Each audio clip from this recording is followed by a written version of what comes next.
Let's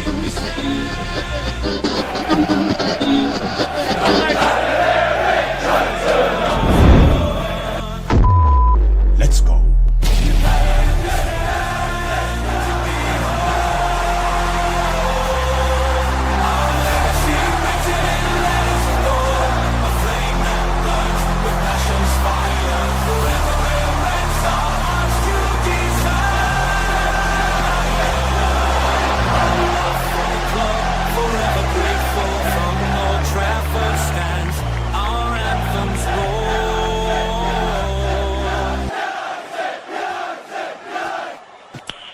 Okay, let's go. Okay, let's go. United. Guys, welcome back to MEFC Realist TV and the Flying Amorims. You wonder what is the Flying Amorims? It sounds like the Avengers. Of course, it's a transfer show that is different, that you've never seen before. If you are tired about transfer news, stick around because this is a treat for you. It's a done deal. That means after 1 year of negotiating with Flying Pig United, he's finally agreed. Personal terms, not a problem. Of course, he's going to come around here and fry some bacon, fry some transfer news. And of course, we have Andy Tate in the house as well, the legendary Andy Tate. And personal terms, not a problem for him because I promised him to deliver a truck form of Transformers. And of course, we have our legendary, my wingman, Jarvis Cocker, Tactical Devils. He joined only because I own him a bucket load of Snickers. If you know, you know. But in this show today, we're going to talk about everything regarding Jadon Sancho Bomba exclusively. We're going to talk about everything what's going on, round things up with, Gyökeres, Ollie Watkins, and of course, Rashford and all that stuff, and new goalkeeper and everything that we need. But before we continue, before I bring in my guest, you know what you should do? You know what you should do? Welcome back to United. No, I didn't. Send it. And Garnacho! Has the Premier League ever been more challenging? Will you be in the dugout at Old Trafford on Sunday? I will be here. Definitely. Okay, let's go. Let's go. The legends in the house, the Flying Amorims, of course. Jarvis Cocker is on mute, but what a lovely shirt you have, Jarvis.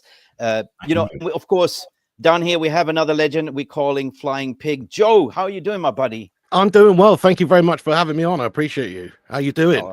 Yeah, good. And there we have another Transformer, which is Andy Tate. Big up Andy Tate, absolute legend. Captain America. I look forward to my payment. It better come from Far East and Transformer. Called from Alibaba Chinese. It's okay.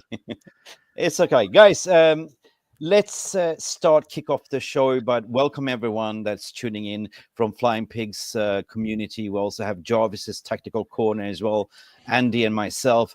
And I want to sort of give you a massive shout out that everyone's tuned in. Of course, who do we have? Classico is in the house. We have Bobby in the house. We have Mark Davis in the house. John Edmund, Flying Pig United, big up live chat as well. That's you, Joe, as well. And Catherine is here as well. We're a shit show club right now. Yeah, we're going to talk about that as well. John Edmund in the house.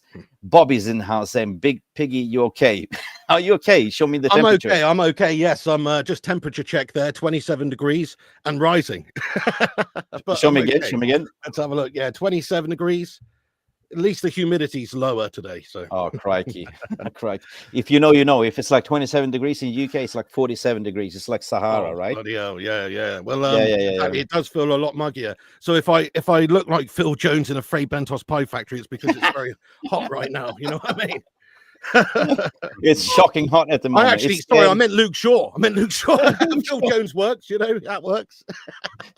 Who sings that song? Like, it's getting hot in here. Take off all your clothes. No, you don't take off your clothes, mate.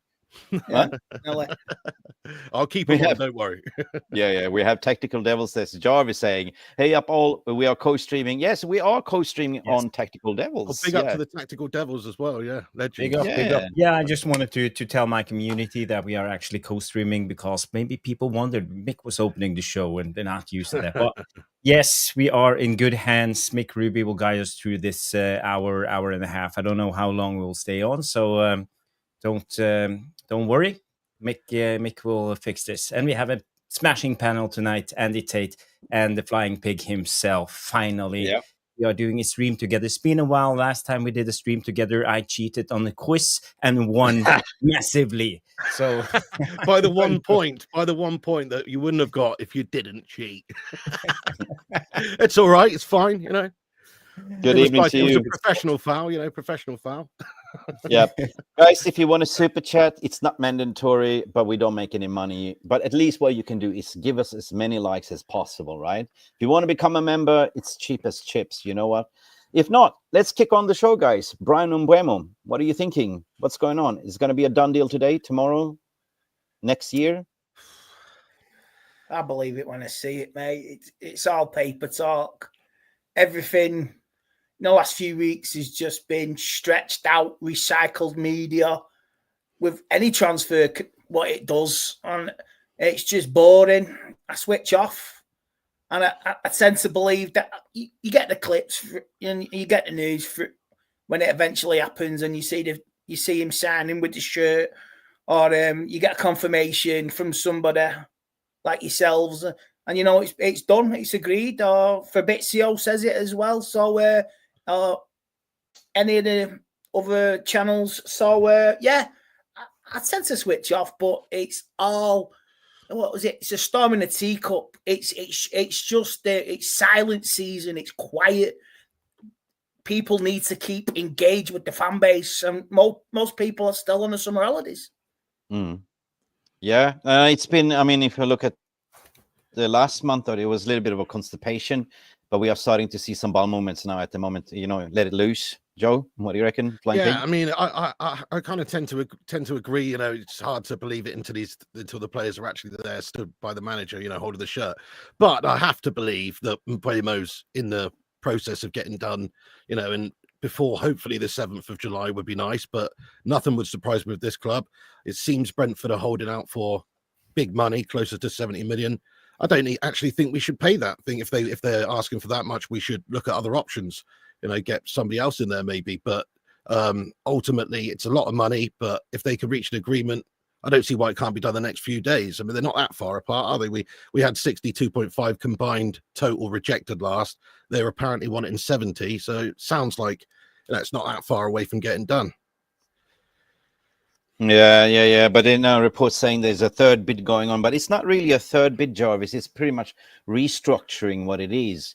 You know, as a selling club, you want as much money as possible, guaranteed money. Like as we say, you know, Flying Pig and you, Jarvis, and the TV. Like, you know, it is.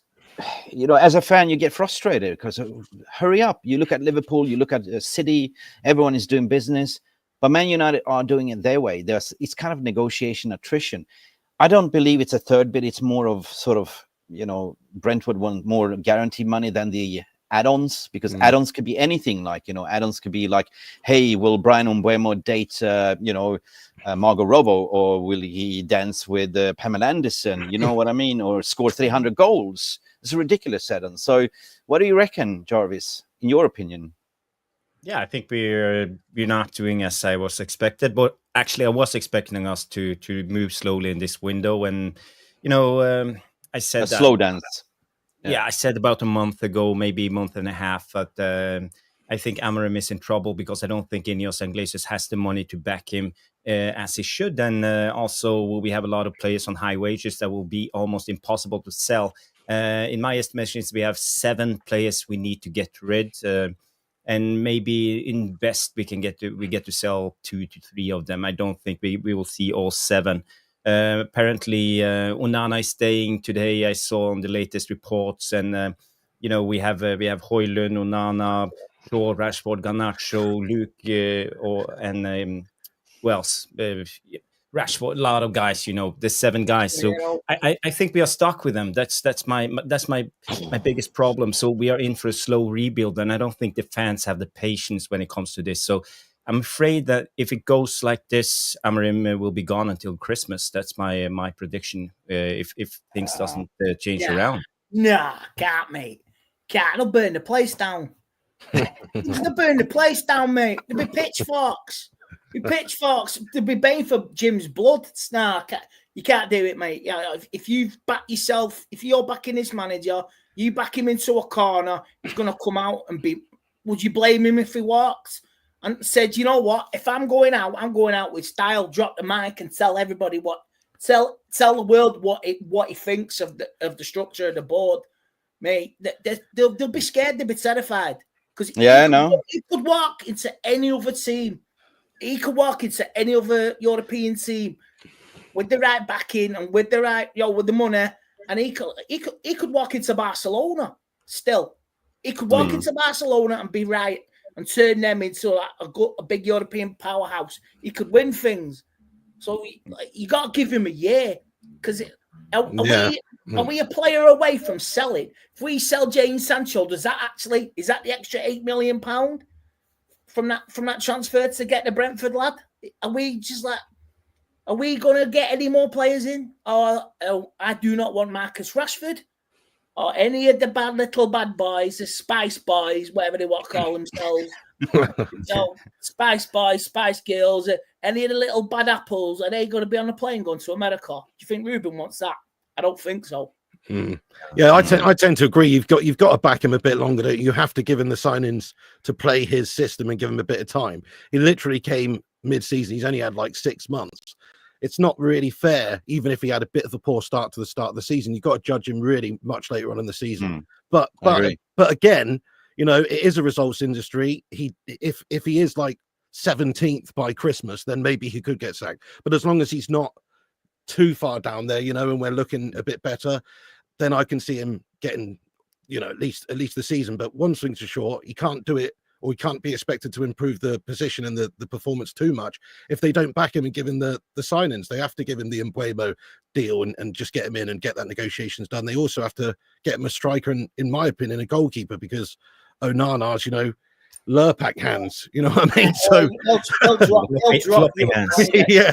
You wait, man. If he starts the season after 10 games, if we're on 6-7 points and he's cost us, oh man, there'll be murder, absolute murder. Oh yeah. I mean, whose fault would it be if we don't get a goalkeeper to replace him, though, right? So if the money is available from player sales, then the manager's got to want a new goalkeeper, in my opinion. But if the money's not there, obviously, there's not much you can do.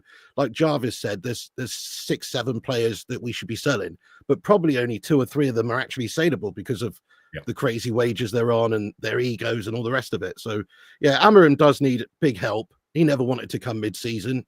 We need to give him, a good chance, but they need to get the players in before the 19th, that game against Leeds, so they can actually have a bit of a pre-season together, Yeah, now logically speaking, if you just, I know there's a lot of angry fans and a lot of, especially what happened on the back end of the last season, it was the poorest season we ever had for a long time, in my memory, though. But, you can't judge him until he got everything that he wants. And the one to blame is the board upstairs, right? He's coming back from his holidays, apparently. He's coming into training, and it's like, what have you guys done? You haven't sold anyone, right? So as a chef, you need to have the right ingredients to cook. You know what I mean? I feel like he's one of us as well, like some, sorry to interrupt, but I feel like he's like more so a realist than, MUFC realist, shout out, but he's more so a realist than some managers we've had before, people like Ten Hag, who sort of just paint, they just paint over the results of the bad performances.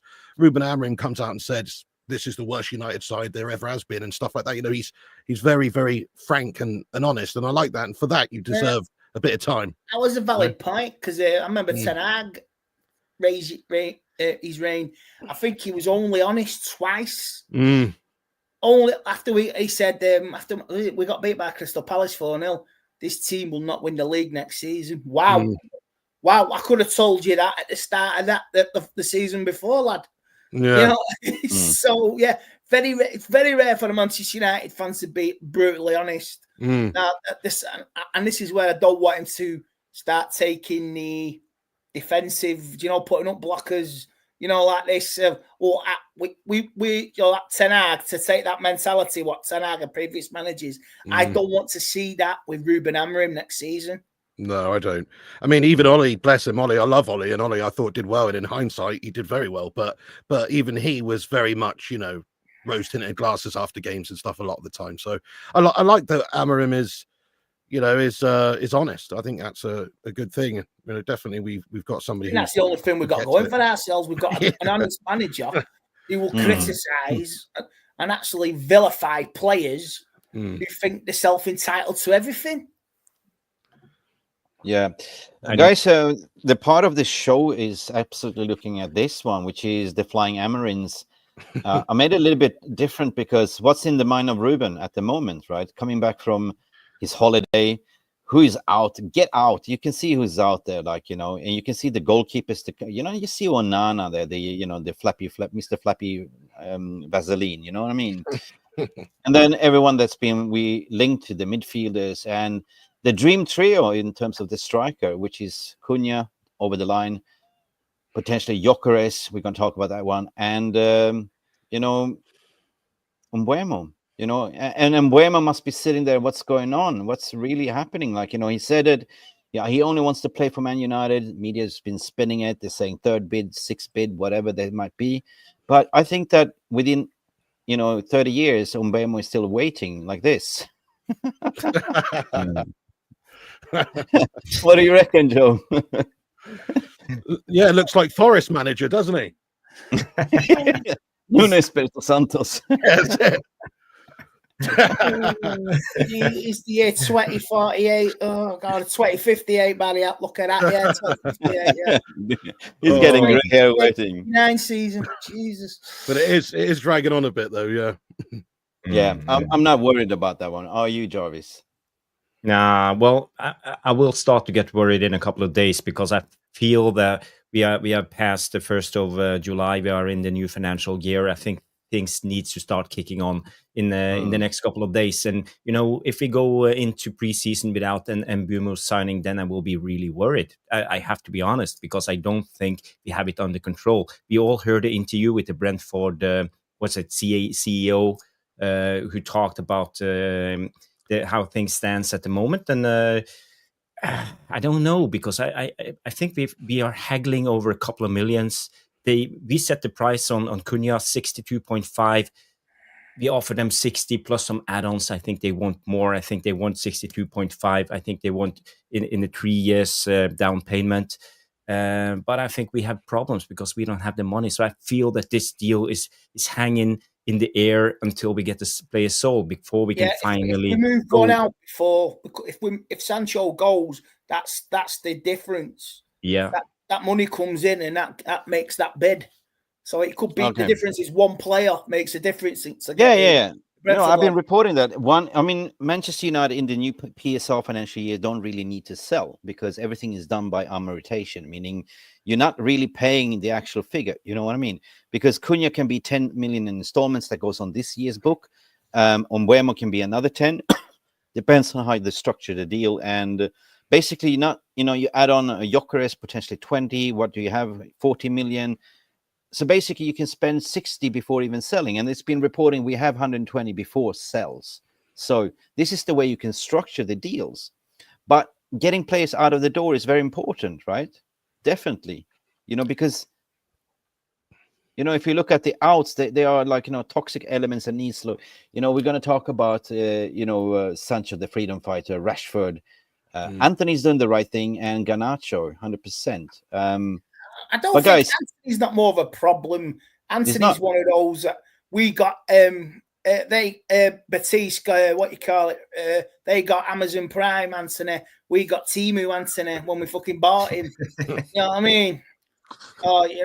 Definitely. I mean, at least Anthony is. If we couldn't sell Anthony, it wouldn't really be too much of a problem for me. If we couldn't sell Garnacho, Sancho, Rashford, that's more toxic, isn't it? At least Anthony if Anthony can't be shifted and he stays, I won't have a problem with it. It's Garnacho, Rashford, and Sancho.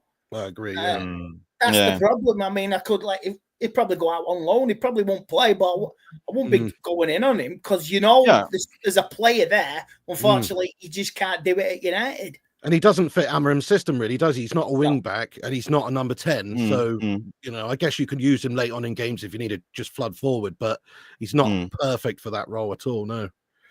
Now, Pig, I want to sort of flip the tables a little bit. Of course, we got to put yourself in the mind of Real Betis. What are they doing? Are they window shopping? Like, please, sir, give me him for free. We don't have the money. Now, the latest reports are saying they're trying to be smart and clever to ask for co-ownership and image rights and everything and pay nothing, or take him for another loan. But they actually sold players that have actually 50 million euros to spend. Yeah, so for me, and they just weird. 20 million, didn't they, as well? Like, if they've got money for him, then... I mean, he even made a run to the Europa Conference final. There is financial rewards, even just getting to the final. He would have made some money on that. Yeah. The way I see it really with Anthony and Betis is we need to just try. It doesn't really matter if it drags on most of the window there, I suppose. It's nice to get the money early so we can spend. Obviously, that is kind of important, I suppose. But but basically, we don't want to get bent over, do we? We don't want to, like you say, them take him on loan with another option or anything like that. That's not really solving the problem. What I've heard is, like you said, they're interested in some sort of guff co-ownership thing, which I don't think we should entertain at all. But the other thing is, maybe they'd like to do what we like to do, which is structure him over a couple of seasons, which I don't necessarily have a problem with. But it doesn't help us as much as it could right now with having the readies available to buy somebody else. So, like, if they did 20 up front and 15 down the line, you know, something like that. But it's not ideal for us because we want the whole 35 million or whatever we can get for him right now to buy a goal. The way it works, if you make that deal, let's say they buy him for 40 million and you structure the deal, you can take that to the ledger. So basically it counts, you know? That's how it works. You're making it sound like a it's like bill. you write me IOU letter, right? And I use this paper and I take it to the accountant and the bank and the PSR and everything, so you can go and spend. Yeah, that's right. Yeah, so I mean, that's it. As long as we've got the deal like actually done, not like we did with Sancho and Chelsea, where they've got a break clause to give him back for a few million, but actually, you know, over a couple of seasons, then I'd be fine with that. At least we know we've got the money coming. We should then be able to spend the money. So I just hope Betis can reach an agreement with United, because they're the only club realistically that's really going to get him, aren't they? I mean, maybe Ten Hag, but I think even Ten Hag realizes his double error signing that guy twice before. I don't think he's going to sign him again. So, Jarvis, what do you reckon? No, what are they thinking? What are they thinking? What are the Spanish Betis thinking? What's going on? If you're the president there negotiating, what are you thinking? Window shoppings, co-ownership. This doesn't make sense. No, it's like me coming to your house and taking your car and say, "Yeah, I want your tires," and you know what I mean? Want to co-own your Tesla? No. They're not getting my Tesla. But I got to say, we read today, there was some report from ABCDE Sevilla. I think that's the local newspaper. That nothing has happened the last 3 weeks when it comes to Anthony. And 3 weeks ago, we read about the bid from Real Betis. It was 15 million euros up to 20 million euros with add-ons and a hefty sell-on clause. That's what they are giving us. And you know, that's nothing. But we know Anthony is a hard bargain. When he wanted to come from Ajax to Man United, he went on strike. So he always gets his way. This player power when it comes to him, and he's set on Betis. I don't think he's trying dare go on strike at United, man, to get that move. He wouldn't even dare it, because everybody just laugh at him. Well, you know, he's stubborn, he's hard-headed, and when it comes to Anthony, I just want to say 20 million with a hefty sell-on clause euros. I think that's an insult. I think he should at least be worth 45, as some of you suggested. So for me, I think we should walk away and look elsewhere. But the problem is, who else is there to sell him? Because I don't think we want him back. The biggest problem is his salary. He's on 200k a week. That's approximately 10.4 million pounds a year. And you know, that's why the price is so low, because Betis can't handle 10.4 million pounds a year for, let's say, 4 more years. That's too much money for a small club like them. They don't even know if they will stay in the Premiership of Spain. You know, they're a little club. So I think they have to be sensible. They made top 6 in Europa League. I mean, that's their aim. Top 8, top 10. Yeah, but it's mostly Isco. It's Isco who's dragging that team over the line. Isco is playing fantastic this season. He's also done well for them on loan, hasn't he? So that's another factor. Like, they can't have him like if he hadn't have gone on loan or he'd gone on loan and he was rubbish somewhere, fair enough. You could almost understand 20 million. But he was actually good for them. They actually had him there. He's enjoying his football. He's playing well for them, scoring lots of nice goals. So like they've already tried him out before they've bought him. It was, it was a good fit. So they should just pay the money. I think we could probably, get 30 million out of him. I know his wages are an issue, which you do have to factor in. But I think hold that.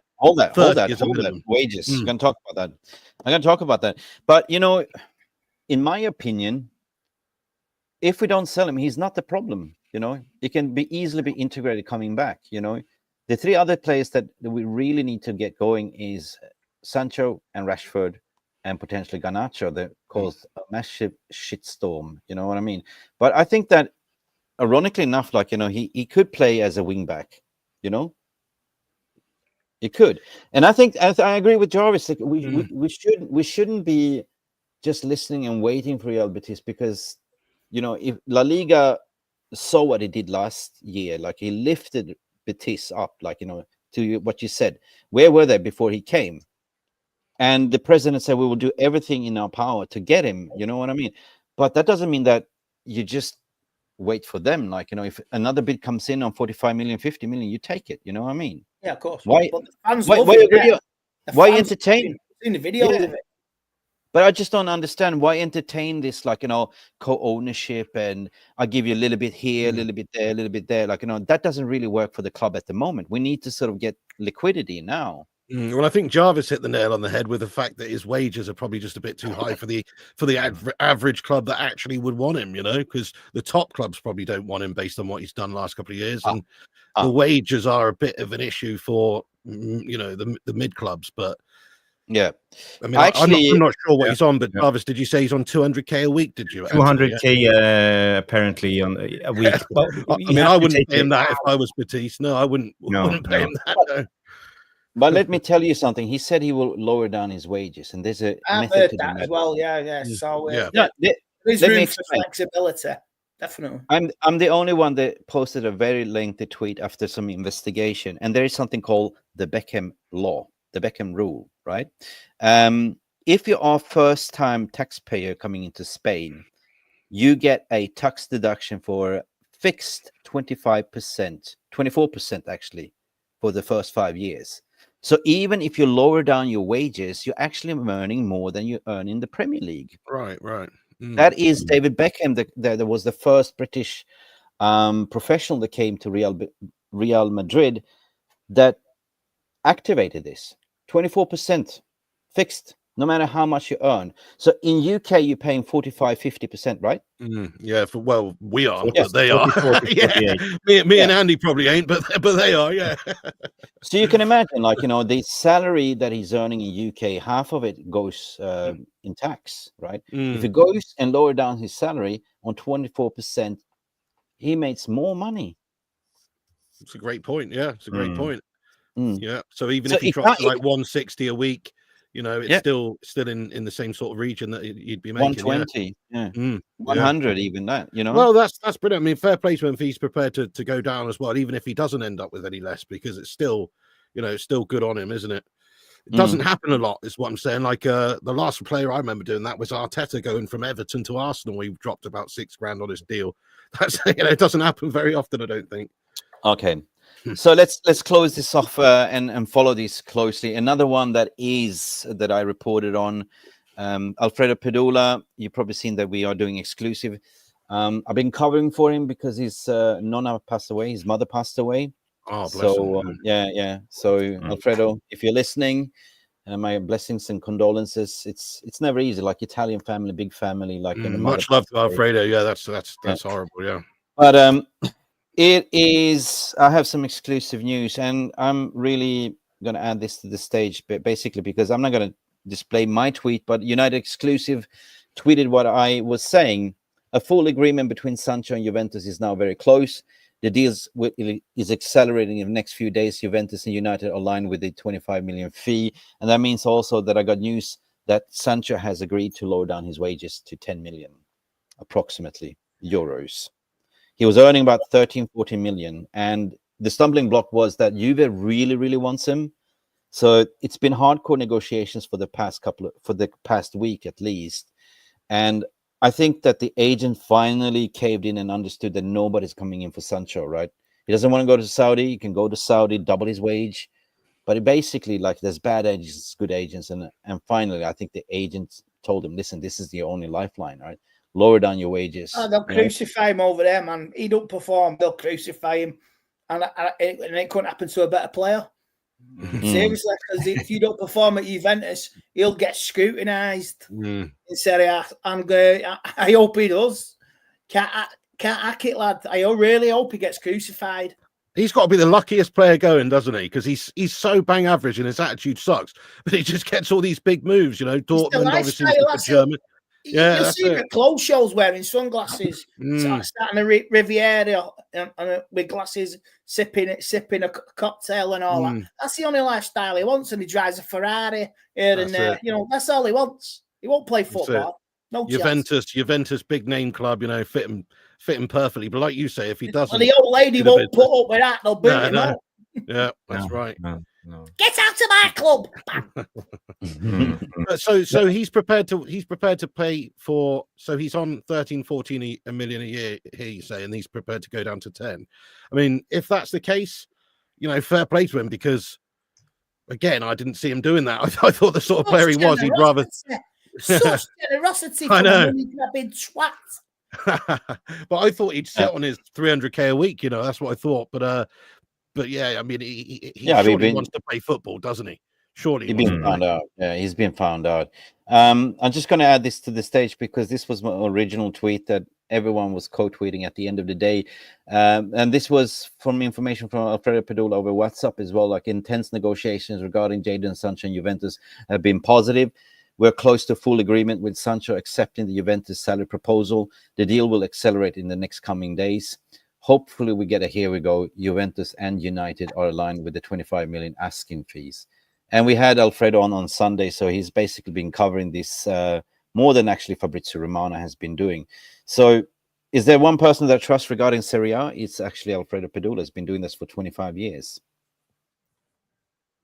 But you know, anything can happen in transfer window, but this seems like in the next coming days, we're going to probably hear here we go, right? Yeah. Well, I hope this is so. a headache that we need. I mean, to me, I mean, I'm not doubting Alfredo at all, but I'm just saying it almost sounds too good to be true for me. That there's somebody's going to pay 25 million for Sancho, who's been absolutely on holiday for the last few years, and also going to pay, you know, that he's going to drop his wages. I mean, I really hope it's true.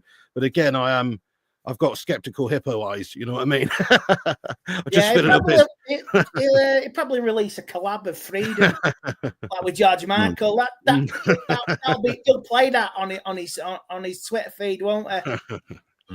Sancho, Freedom, yeah. No, but Alfredo told me even on Sunday that, you know, he even sent me a message, like, you know, to thank everything for what we did today, but let me see here. I'm just going to open. He just sent me this timber, like, you know, TikTok, like, you know, because he knows it's going to happen. Right. So, and then you have multiple accounts reporting. It's not only him, like, you know, it was like wildfire today. So there has to be legs coming down from Italy, right? Yeah, I mean, I would think for Sancho, right? Surely he wants to play. And also, I know he's not in the setup at the moment, but if I was him, I would be thinking it's the World Cup next summer. Can we have a great season and maybe get back in the England team? Because he was in the England team a few years ago, wasn't he? You know, so he took one of them pens that night, didn't he? He took one of them pens. That's right, yeah. But a normal player would want to play somewhere like a big, great club like Juventus and have a good season and try and get back into Tuchel's plan. I mean, you get a chance of winning, playing in the Champions League. You get a chance to try and win a Scudetto. Wow, if he's got the mindset, what Scott McTominay did. You got the mindset of that. Jesus Christ. I could be a title winner if you put your mind to it and not think about money and a lifestyle. Yeah. Jarvis, I'm going to go to you as a tactical expert. I arguably say that he was great at Dortmund, a little bit slower league, but he got caught out when he came to the Prem. Didn't even work out. He had a decent season and spell with Chelsea, but at Italy, slower pace. I think Jadon Sancho will cook over there with Juventus. What do you reckon? Well, I'm not that sure because Italian football, Catenaccio, is a lot about control. The tempo is slow, yeah, but you don't have a lot of turnovers. When you go to the Bundesliga, it's all about the turnovers, counterattack football all the time. But it's not the same when you go to Italy. It's a lot about control. So I don't see actually Sancho thrive in that league. I think Bundesliga is the one he should pick, and the same goes for Garnacho and Rashford. To be honest, I think that the counterattacking transitional football is the key. But going back to Sancho and his salary, I think when it comes to the law in Italy, it's a law that elite athletes they only pay tax on 50% of their income for the first 5 years in Italy. So basically, the income tax for Sancho will be 50. Right. So it's the same sort of thing, yeah. So he can still earn the same by getting less there, basically. Yeah. Exactly. And I don't know the exact number, but there's some variation. Some say he earned 275. Some say he earned 300 a week. But let's say he only pay, because in Britain you have 44 to 48% tax. So he will save a lot of money going to Italy, and also we got to remember Man United players will get a income deduction because no Europe next season. So you can deduct about 25% of their ordinary salary. So I don't understand why it's a big issue with his salary. Juventus surely should be able to offer him about 150, and you know, he will make about the same. That's just how it's seen. So I don't think it's a big gap. I think it's a small gap, and I believe the clubs will agree on the wages. Take Dusan Vlahovic. He earns 12 million euros per season.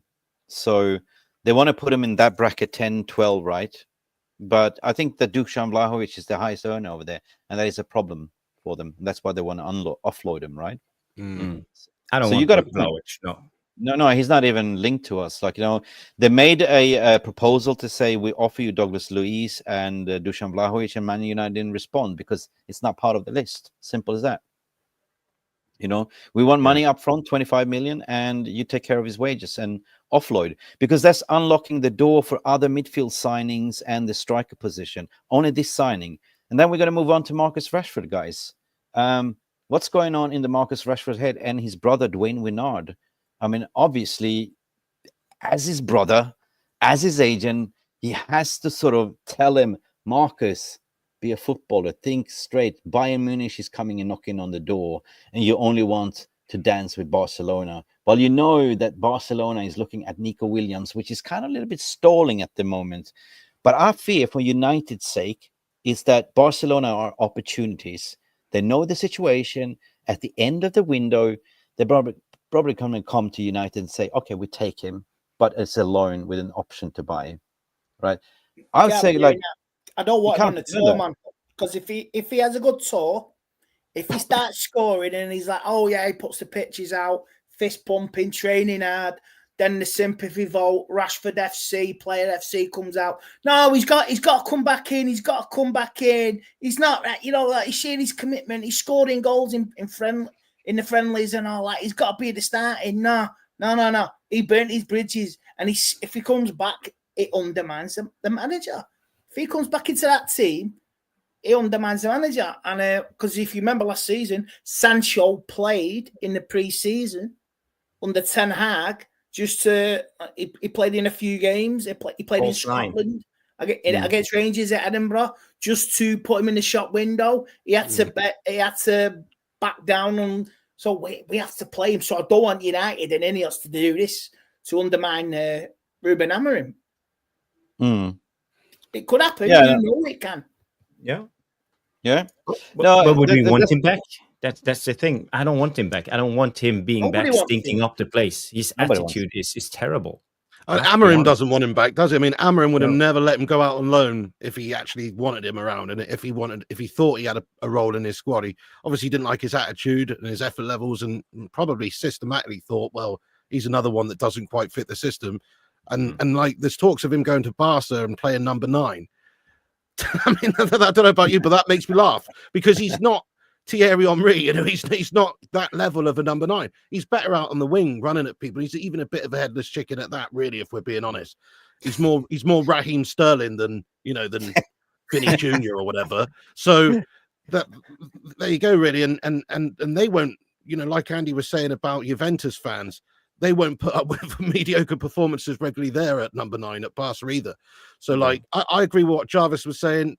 Bayern Munich or Germany, it's probably the best fit for him because they pay really well. They can pay, like they have money, 400k a week or something. I mean, if he's got eyes on the World Cup as well, you're playing with Harry Kane. That could be England's forward line in America next year. If they're knocking them in left, right, and centre, it can only benefit England. So going to Bayern Munich as well. I mean, it is a winner-winner. It is. Joe, Pig. I want you to play Marcus Rashford agent. Can you do that? Like, to try to convince Rashford to play with Kane. Go ahead. Rashford to play with Kane, yeah. Well, let me just. I better just phone Rashford using my phone here very quickly. Hello, is that Marcus? Yes. Hello, Marcus. It's Timo Shafter here. Yes. Just looking to see if you'd be interested in playing with Rodney Trotter up front next season for Bayern Munich, or if you'd rather stay and sit on the bench and collect dust. Let us know what you're thinking. Well, they're offering the same amount of money as Man United. They're offering various Stroop waffles every single week, as well as all the beverages, all the adult beverages you can drink. And they're also said that they'll give you German lessons along with Harry Kane. Technique, Exactly, in the beginners class, along with big Harry sausage, Kane. big sausage, big knock for sausage, yeah. Munich Festival, yeah. Technique. Exactly.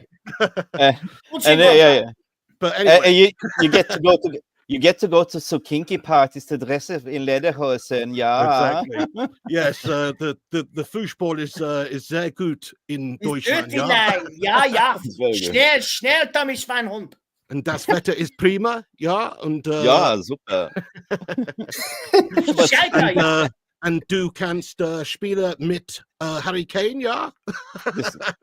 Das Ball gespielt, ja. Jarvis, alles gut? Ja. Willkommen to Bayern.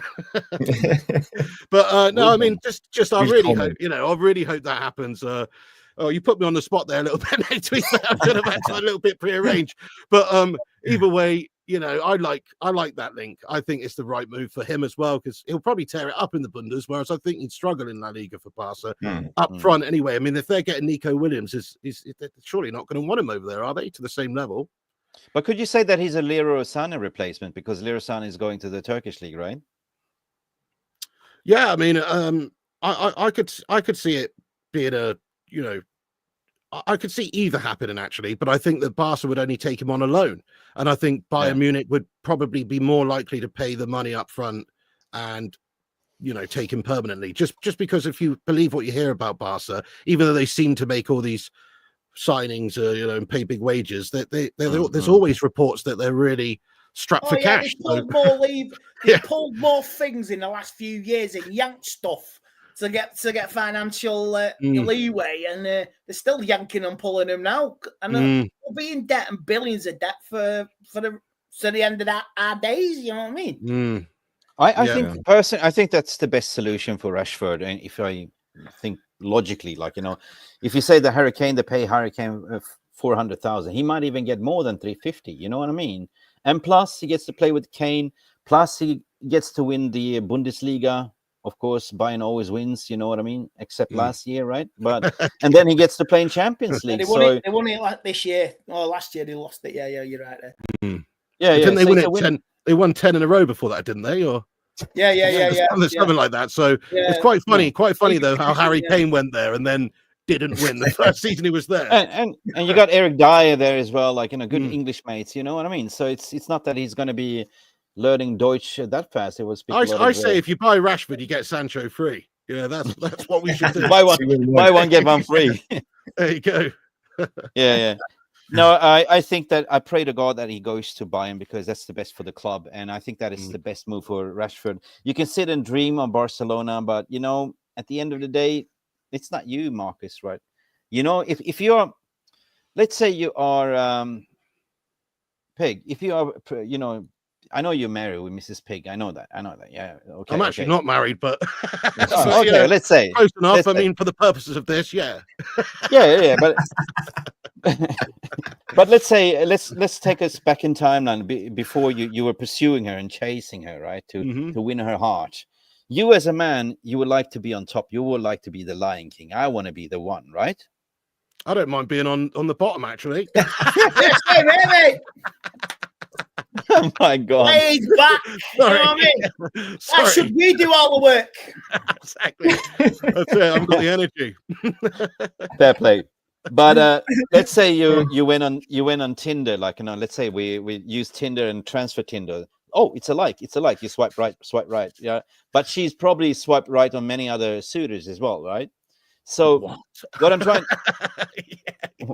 trying to say is that when you date somebody, you want to be the winner, right? You don't want to be the sloppy Joe, right? You don't want to come second, right? You want to be wanted. You want to be attractive, right? But if you all of a sudden look at Barcelona saying that, you will play second fiddle, our first priority is Nico Williams. So we'll see what happens. Yeah, Rashford, wait a while. And then Barcelona, the big shiny Barcelona that can afford you paying your 400K a week, Champions League and everything, the major priority. Of course, as a human being, as a man, if you have cojones, right, you would choose the right choice. That's the analogy. What do you reckon? Did Marcus Rashford have a picture of Lionel Messi on his wall when he was a kid? While being at United when he was young. Is this why he saw the team of 2000 Barca 2008, 2009, and he had visions like he saw Thierry Henry, Pep, and all that destroy us, Xavi, Iniesta, and deep down, oh God, I fancy Barcelona as a kid. Is this a dream from being a kid? Now he wants this dream because my dream was to play for Man United. It was the only dream, but all of a sudden now I want to play with Barcelona. And was it Yamil? The new lad, the new star for the next 10, 12 years at Barca.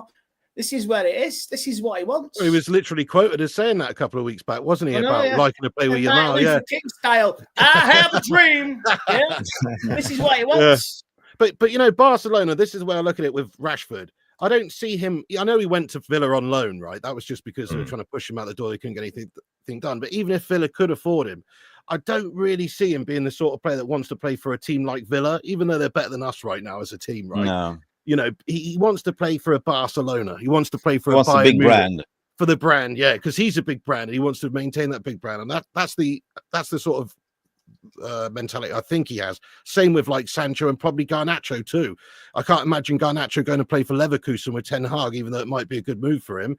But I can imagine him going to play for Napoli or Juventus or one of those bigger brands. Yeah, for all of them, innit? For all of them, they want to get in their respective squads and countries. Now, guys, I'm going to start a poll because I want to get you guys involved as well. Like, thank you for smashing the likes. We are 46 likes. Disgrace. Smash the likes, guys. Hit likes from people. Jesus. Jarvis, you can take over while I create a poll because I want to create a poll. Like, where do you guys? I just want to put the finger on the pulse, like a heartometer. Where do you think Rashford will end up going? So I'm going to start the poll. Jarvis, you can continue talking. Yeah, okay. Let me talk. There was some news today about Onana. I don't know, guys, if you saw, but also at the same time, Ten Hag is releasing Matej Kovar, the guy who played for us earlier, and he's 25 years of age. He's done well for Bayer Leverkusen, being the second goalkeeper, but he played a lot of games. Would he be a possibility to take back just as a second goalkeeper right now? Why not? Yeah. Why not? As a second keeper, yeah. Well, not as a first. He's 6'3", 6'4", so he has a massive range as a goalkeeper. Now he's got a little bit more of experience, so it's worth a punt in my mind. Maybe check him out in if you could check him out in pre-season or something like that. See if he's got a bit about him. Was it him who played a couple for us last pre-season? Was it? Was Yeah, it him? yeah. Yeah, he did. Yeah. I remember in pre-season when he did well actually, didn't he? For a couple of games, I seem to remember. But I don't know. I like the idea of just if we're going to get a goalkeeper, let's go get someone with big experience who's like probably more than likely to go in and just slot in and do all right. Like an Edwin van der Sar type signing when we signed him, rather than a De Gea signing when we signed him. Not that De Gea didn't turn out to be amazing. It's just, he was a young, basically 19-year-old or whatever when we signed him, and he wasn't physically there, and took him a bit of time to adapt to the Premier League and the first team football and all of that. Whereas Edwin, playing in Italy and in the Premier League for Fulham, his age, he's got that experience, he's got that proven sort of, that performance level. Same goes for someone like, maybe you could say, Martinez, to a lesser degree, obviously. Emilio Martinez, nowhere near as good as Edwin van der Sar, but at least he's got that experience. He's done good things at big tournaments, big World Cups, and he's played in the Premier League, and he might be obtainable. If not, I like the Diogo Costa link, but he might cost a lot. Definitely. Cost a lot, yeah. Cost a lot, yeah. Okay, well, we are done with the outs, I reckon. Garnacho, I don't really want to mention. It looks like Chelsea. I don't know where Chelsea's going to get, where they're going to fit him. I fear that he might go to Arsenal or Newcastle. We see. Depends on what happens to Anthony Gordon. What do you reckon, guys? Yeah, I just hope that we get good money for him, because we always seem to get stitched up when we sell these sorts of players, like a Langer to Forest or someone like that. Like we don't get a lot of money. He should be going for 60 million quid, if you ask me, Garnacho. Like when you think about his age and his potential, not many 20-year-olds, or he just turned 21 yesterday, didn't he? But not many players that age have sort of had a good couple of years in the Premier League that he's had and got that experience and have that potential. He's in the Argentina setup, player with Messi and all the rest of it. So why couldn't he get big money? Like, we shouldn't sell him for 40 or 50. We should sell him for 60. And if it's Chelsea, we should sell him for 70, because they're scum. So we should try and get they're getting away. They're dodgy Delphi books. They're about as dodgy as Boyce's car sales. Marlene. 70 for Chelsea. Well, they had us over a barrel, and we got Mason bleeding Mount. Jesus Christ. So 70 million for Chelsea. Bang on the money. Yeah. Yeah, I reckon. Yeah, that's why the Napoli links went away, because they can't really afford it. That's why they don't want to pay more than 35 million. And United said, nah, it's a loss. Yeah, well, for Garnacho to Napoli, Napoli can, because they're in the Champions League, but they don't want to, do they? No, they just won the league. They got they got big players on big money. Like if they get rid of Osimhen or whatever, they can't they? But the actual price tag of Garnacho, I think if he's going abroad, like for instance to Napoli, I'll take 20 million less for it. I'll take 50 to go to Napoli, because he's not profit. Yeah, and he's not coming back to bite you every other, a couple of times a season, like we saw it with Alanga or Wan-Bissaka or whoever. These players, they can pop up and they can cost you points. Garnacho, if he stays in the Premier League, if that's what he wants, and there's a team in the Premier League that want him, should be 60 million minimum. And if it's Italy or Germany or somewhere else, 50 million. But that's the difference, really. We shouldn't expect to get the same if he's going abroad. But if he's not going abroad, he's staying, we've got to get a little bit extra Premier League premium and all that, Yeah. I'm just conscious because I haven't heard much news going around Sancho at the moment. It's dead quiet. And I know preseason starts. That means that he has to come back to training. He has to go on tour. Because contractually speaking. Training. Is it next Monday? Yeah, the Jarvis, 7th, I think. Jarvis, do you reckon that he will go on tour to US and in Scandinavia? He will play in Stockholm, in Norway, just as put him in the shop window? What do you reckon? Who, Garnacho or? What will he do with Sancho? Yeah, I think we have come to a stage where he can't put on the jersey again. Garnacho. I think he's acted like a child, and he's trying to force his way out of the club. And I don't want to see him anymore in the Man United shirt. I want him gone. That's just my personal opinion. I love his talent. I love that he's young. He can be amazing. His attitude, he has an X factor. But you don't do that. You don't put on an Aston Villa shirt. Put it on Instagram. Even though we have seen a lot of other players putting on other team shirts, it's not that, but it's the way he does it. That's the way he's doing it. Like a Liverpool player putting on a Man United shirt or vice versa. It just doesn't go down well at all. No. No. So I think it's disrespectful to the fans. And, he has ambitions, but no, it's not at Man United. I don't think so.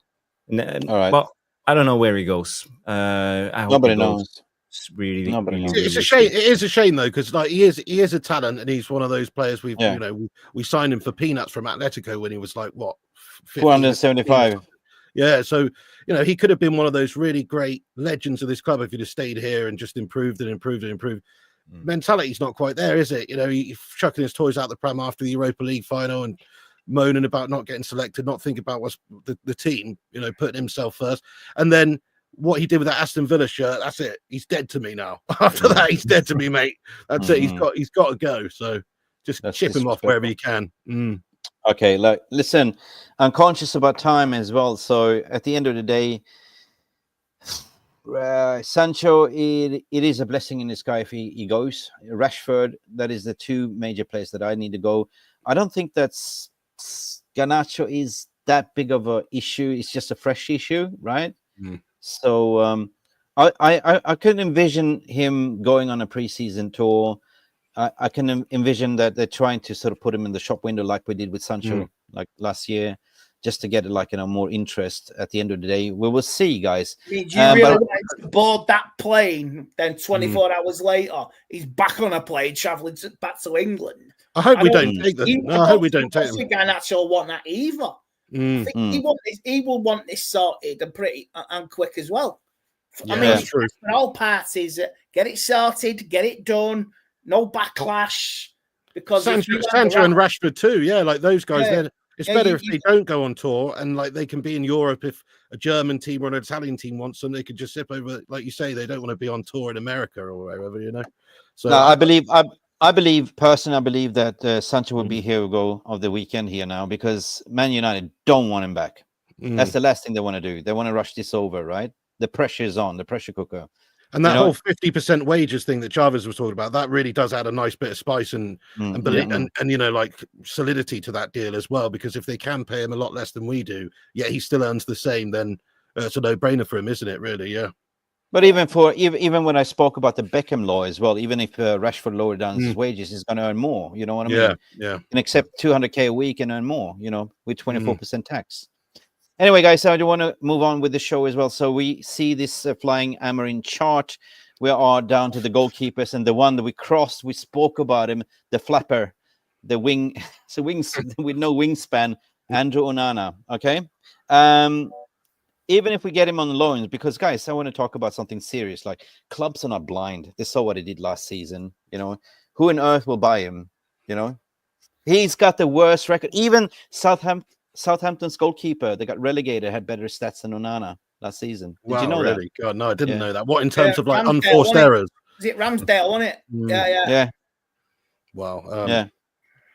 Well, I mean, one thing's for sure, he's not good enough to be United number one. We've given him 2 full seasons. I think that's enough time. We historically given lots of different keepers chances, but we know when we've got the right one, don't we? We know when we've got the right one. So he's not the right one.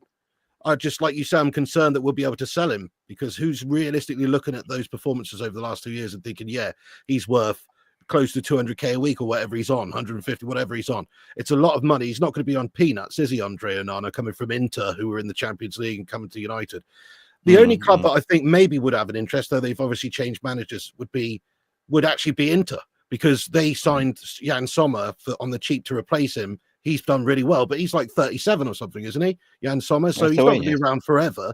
Like, it makes sense, kind of, if they could get their keeper that did well for them back on the cheap. Yeah, I mean, 2 years later, I mean, the fans are probably welcoming back with open arms, aren't they? So yeah. I mean, that's the only move I can imagine. He was in the team of the tournament that season, wasn't it? When they made the final, and he was. We were all looking and thought, "Blooming hell, he has that." City won the treble, and we were like, "We've got a decent keeper here," but we were all fooled. I mean, with his first game, I think it was a friendly. He got chipped by, was it a Leon player or a Lille player? He got chipped from their own hands. You never could foresee that was what was going to come. I mean, how many clangers last season? He cost us a maximum well, 12 points at least. I mean, Yeah. that would have Or even the Europa League final as well. But we wouldn't have finished 15th. I totally Even agree. the Europa League, even the Europa League final, we all saw it. Like, God, oh no, He can't get down fast enough. Honestly, he should have had That's that what she said. goal. Even the FA Cup final, right, the season before that we won against City, there was one goal that we conceded, which was Andre had a mare on. Like, oh yeah, near he's the just end. too error prone. Yeah, that's it. Yeah. He's always got that goal, and That's he can almost blow the game for you. He's But had a fair chance.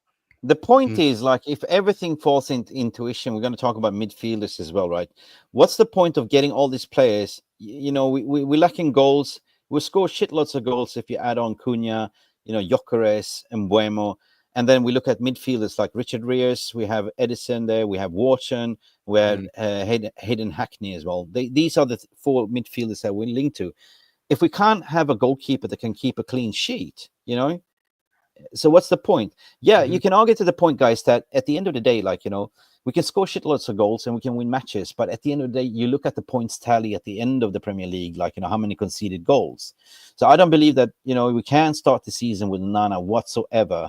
So even bringing what you said, Radek Vitek, bring him back to the club, even he's a better goalkeeper. So the goalkeepers that we're linked to is, of course, Diego Costa, a little bit too expensive. City was linked to him, but that died out. We have Kanasechi, which we reported. He is the next, how do I say? He's absolutely replacing PSG goalkeeper. What's his name? Donnarumma in the national team. He's a really good shot stopper, and United can get him for 30 million, right? That's serious negotiations. But then you have the one that I really want, the 2 meters and 4 centimeters giant Milinkovic-Savic. Guys, that guy, have you seen his stats? He's a shot stopper. He saves 4 out of 5 penalties. He's a statue that you don't want to mess in. Imagine him in the tunnel, mate. Imagine. Like, he's like Hightower. Didn't he stay at United for a year? Have you seen The Naked Gun? The movie? No. It'd be like 28 years later. No. Have you seen that movie? 28 years later. When you never 28 inches later. So I've seen the name. Yeah, Be a fucking alpha. You just look it up. You're looking at his groin. That's all you're fucking seeing. What's his name with the Nestle Wilson, or what's his name? The police. Leslie Nielsen. Yeah, the Naked Gun or whatever. When you have this guy, you never see his face because he's tall. Like, hey, chief, you dropped something. Something in your mouth when he pops that half an hot dog. It's a banana. Yeah, half a banana. That's Vanja Milinkovic-Savic for you. And imagine him in the tunnel. Later, that's our new goalkeeper. Fucking hell. A Serbian giant. You don't mess with him in the tunnel. That's respect. He was at United, though, wasn't he? When he was younger. Yeah. And we didn't sign him because due to visas or something. Yeah. However, he is available for 20 million euros, 2025. And if I look at the goalkeepers, like who we link to, right? You can take out Emi Martinez because there was agent push. Now he's trying to pimp him out to Chelsea as well. So the serious one are Diego Costa, Kanachetti, and Milinkovic-Savic. I'm going to ask you a serious question. Out of all of these, who would you pick? Costa all day. Yeah, out of those ones. Even if it's Costa, yeah? Well, it's not ideal. They apparently want somewhere like around 50 million for him, don't they? It's really about if we can sell players. Like, the way I look at it is, 1.5 Rasmus Højlunds for Diogo Costa isn't a bad deal, That's the way I look at it. But as in selling him, if we could sell him for 35 million or whatever. But yeah, I don't know. I mean, it's a lot of money, isn't it? But he does certainly look very good for both club and country. I do think it'd be better than what we got. So, but it's a lot. But he's only 26, isn't he? So compared to like the Martinez deal, he's got a lot of legs in his career. Yeah, definitely. If we've got any aspirations of making the top 10 or top 8 or 6 to get Europe, that's the minimum for next season. Trying to get any European football, you're going to need a better keeper, without a doubt.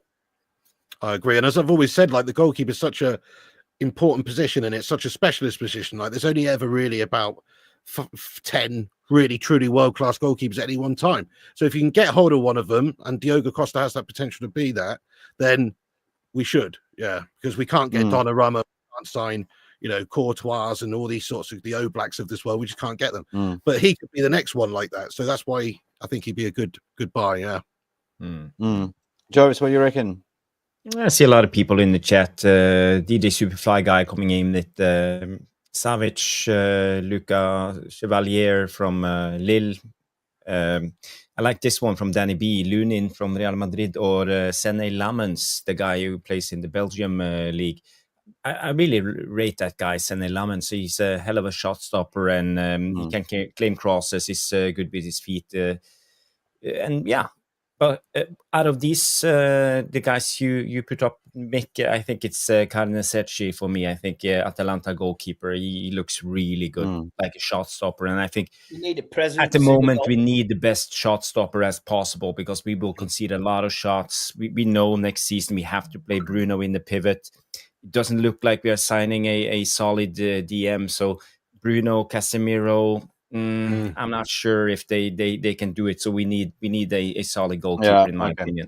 Yeah, I just ended the poll regarding the Rashford and started a new poll. But the results of the old poll, where do you think Rashford will end up going? And you fans have voted Bayern Munich on 68%, actually. So that's you've spoken. But I started a new poll in terms of what we're discussing now. What keeper would you like to replace Onana?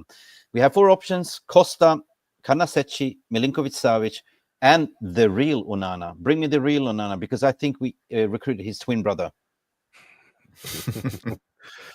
De Gea. That's who I'd have back in a heartbeat, to be honest.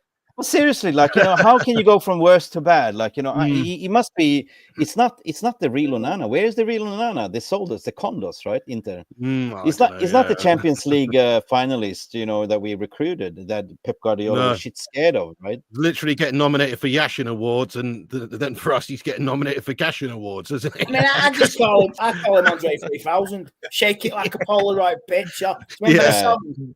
That's what I call him, because he just shakes He's shaker.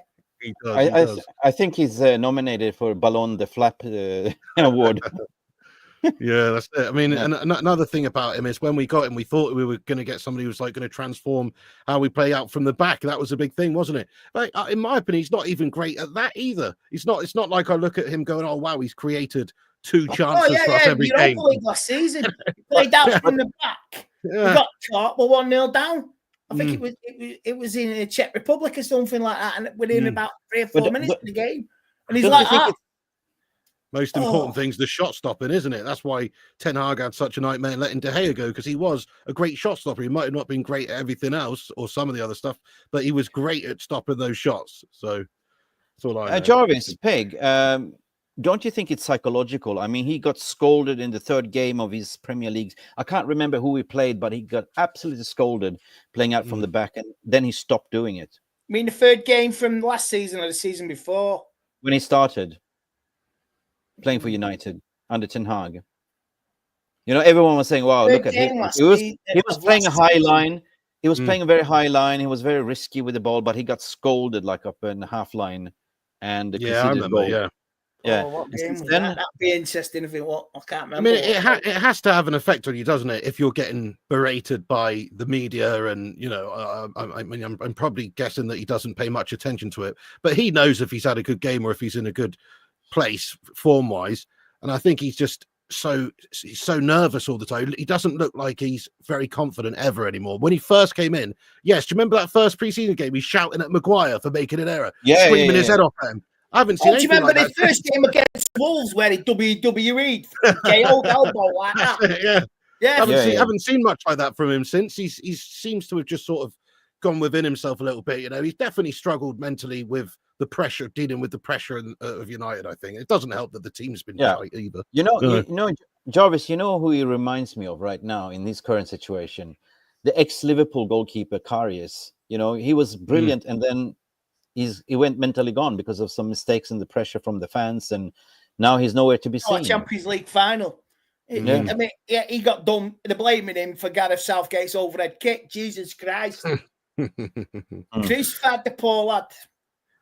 What can you do to that? Yeah, no, that's it. But I mean, we have seen it happen to better keepers than Andre Onana, where they're great to a point, and then something happens in their career, and they take a confidence knock, and they're never quite the same. Whether it's like, you know, Joe Hart, for instance, when Pep came in, Joe Hart was pretty brilliant, if you ask me, before all of that business, and then after that moment when he's been discarded by Pep and he's playing for, was it West Ham or whoever, and he's bloody average, you know. His levels dropped, like his confidence was affected, I think. Yeah. All right, then let's bin him off then in a certain ways and move on, because I'm conscious of time. I hope so. I want to talk about midfielders, guys, because that is something that we really need, right? We have been really poor in the midfield, and you know, that's part of Amorim's system to have more of a competitive engine, right? And that's no fluke that we actually linked to Edison. He's got engine and a half. He's a box to box, can up and down like, you know, like a squirrel on a 6-pack of Red Bull. And also, Oh, that's oh, fucking hell! Peter Griffin with Red Bull. yeah. Peter Griffin milking a cow. You know. Look at me. Little Red Bull. Fucking hell. Look at me. Sorry for Look at me. interrupting, but that made me. I'm Brazilian, but I'm afraid on the 6-pack of Red Bulls too. Yeah. But the point is that, you know, all these players we're linked to have similar attributes. Richard Rios is solid links with me and Alfredo Padula reported. And there's concrete now that we are looking at Richard Rios for 20 to 25 million. There was initial release clause, what Palmeiras was saying on 80, but they will never get that money. They sold the player, one of their star players, for cheap as well. They went for 25 million. So that's never been the case. And Man United are in talks with him, and he's doing quite well in the, you know, for Palmeiras. And they, matter of fact, they're playing Chelsea over the weekend as well. And Chelsea bought one of the players as well for 25 million. So yeah, I believe that Man United have a chance. So 25 million for Richard Rios. We looked at his profile before. I don't have much time.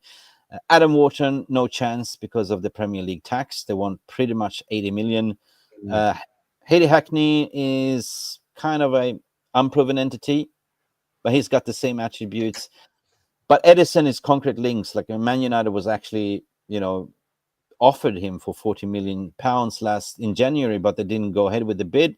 And now they increased the price with 10 million. And Man United are still talking to Atlanta based on the good relationship. So, guys, what do you think? Out of all of these 4 players, who do you think will suit Amorim's system to become the flying Amorim?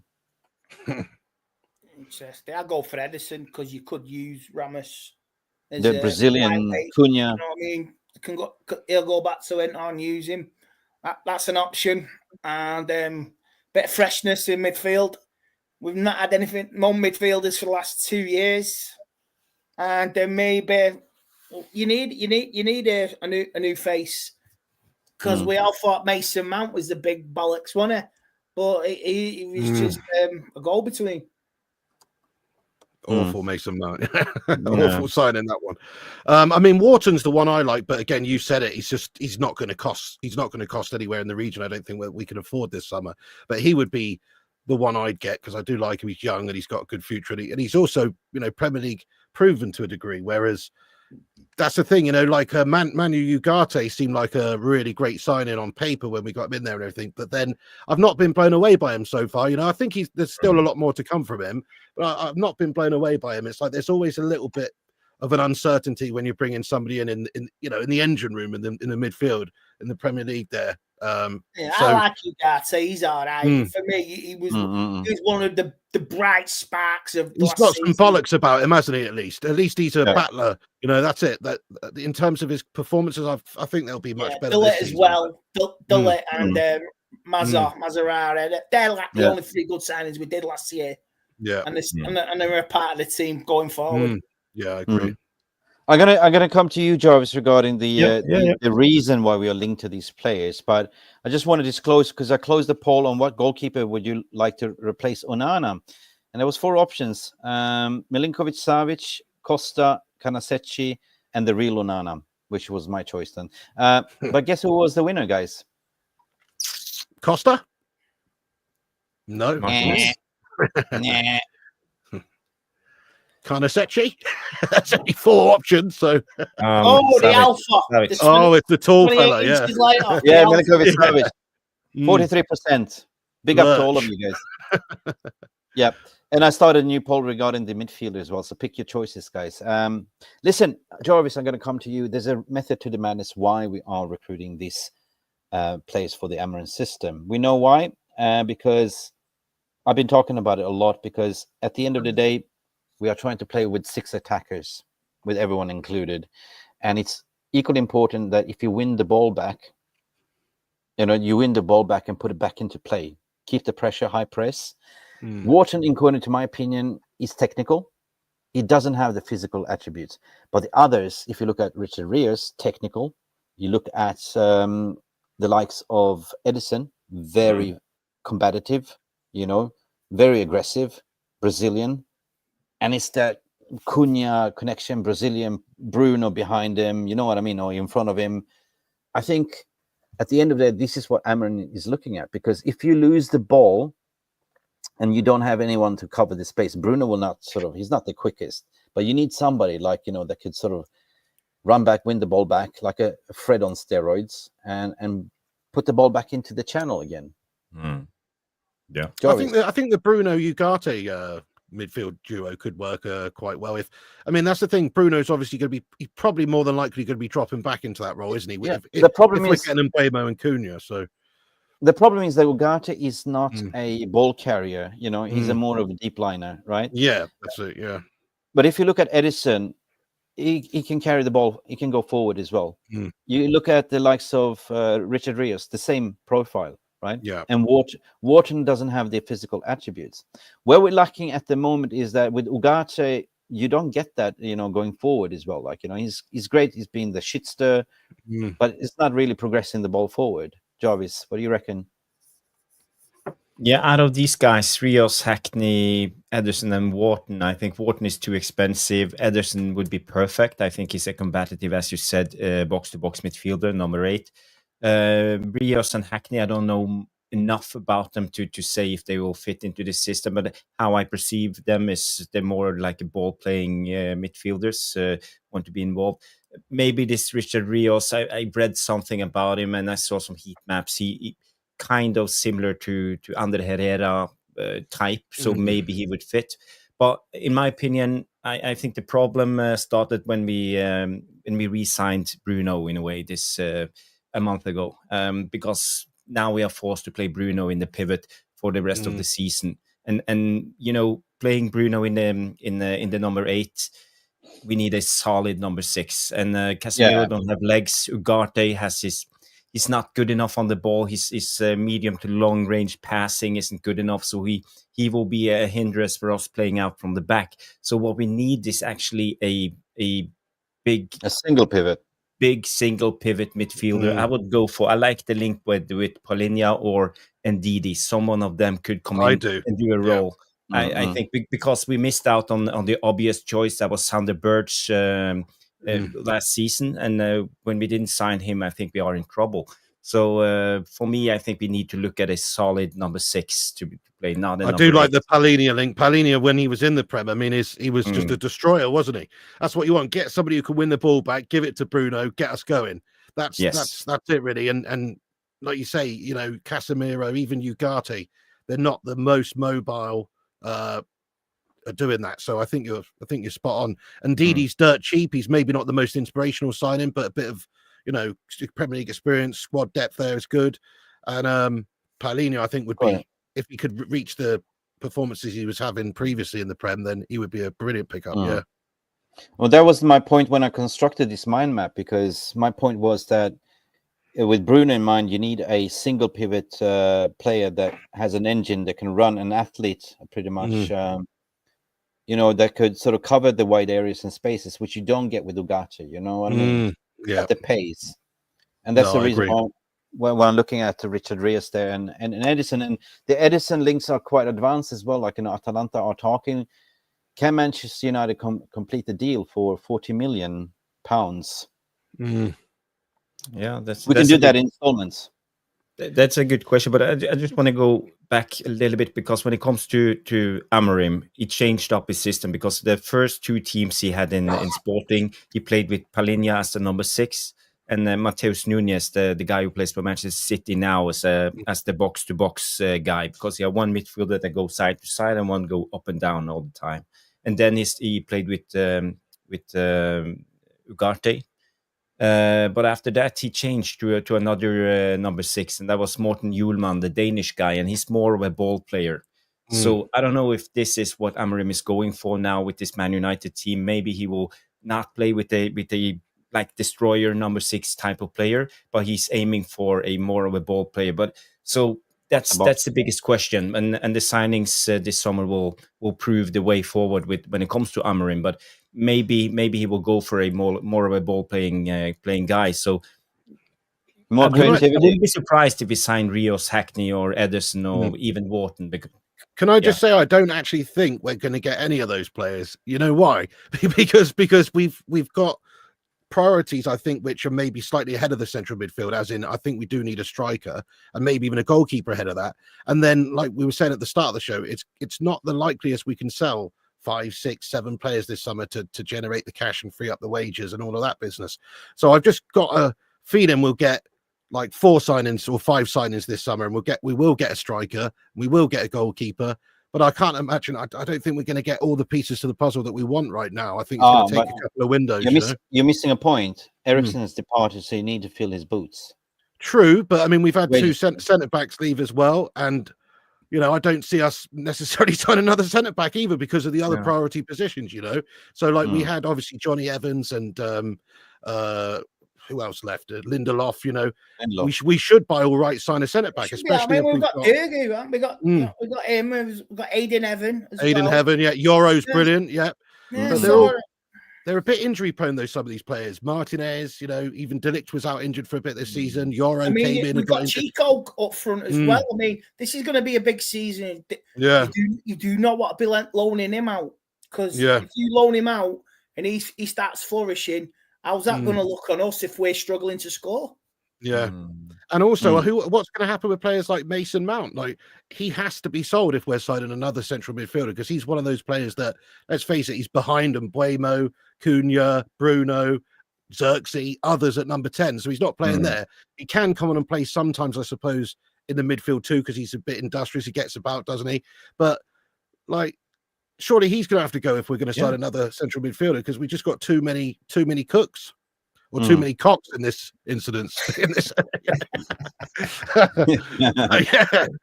Yeah, you make a good point. What to do with Mason Mount, and that's one of the key. Maybe we should try to loan him out, because I don't see a place for him, and we even have Ahmad who can play as a number 10. Yeah. So I think it's stacked when it comes to the number 10 position. What we need is someone in the number 6, number 8 position. So you make a good point. I don't know, Andy, what do you think when it comes to this?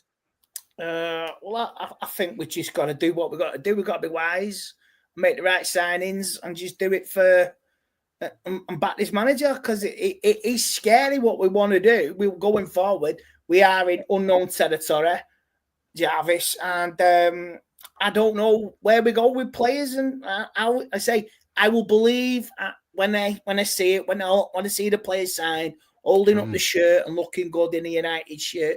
And in the pre-season tour. Yeah, you make a good point. Yeah, absolutely. Yeah, absolutely. Are we talking about the strikers, Mick? I've got some stuff to say.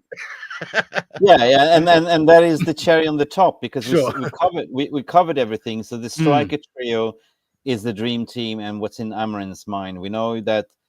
Yesterday was a shitstorm, and I was adamant. I stood my ground, and I was saying that he's agreed personal terms with Arsenal coming to a close agreement. But then I said that never happened, because I speak directly to the intermediates and agents camp and everything, so I know exactly what's going on. So this is the dream trio. Like I don't see any other striker position. The how do I say this? Ollie Watkins is just a phantom, right? This was in case it was a swap deal, but now we see that Aston Villa wants like 70 million for him, that you get out of town.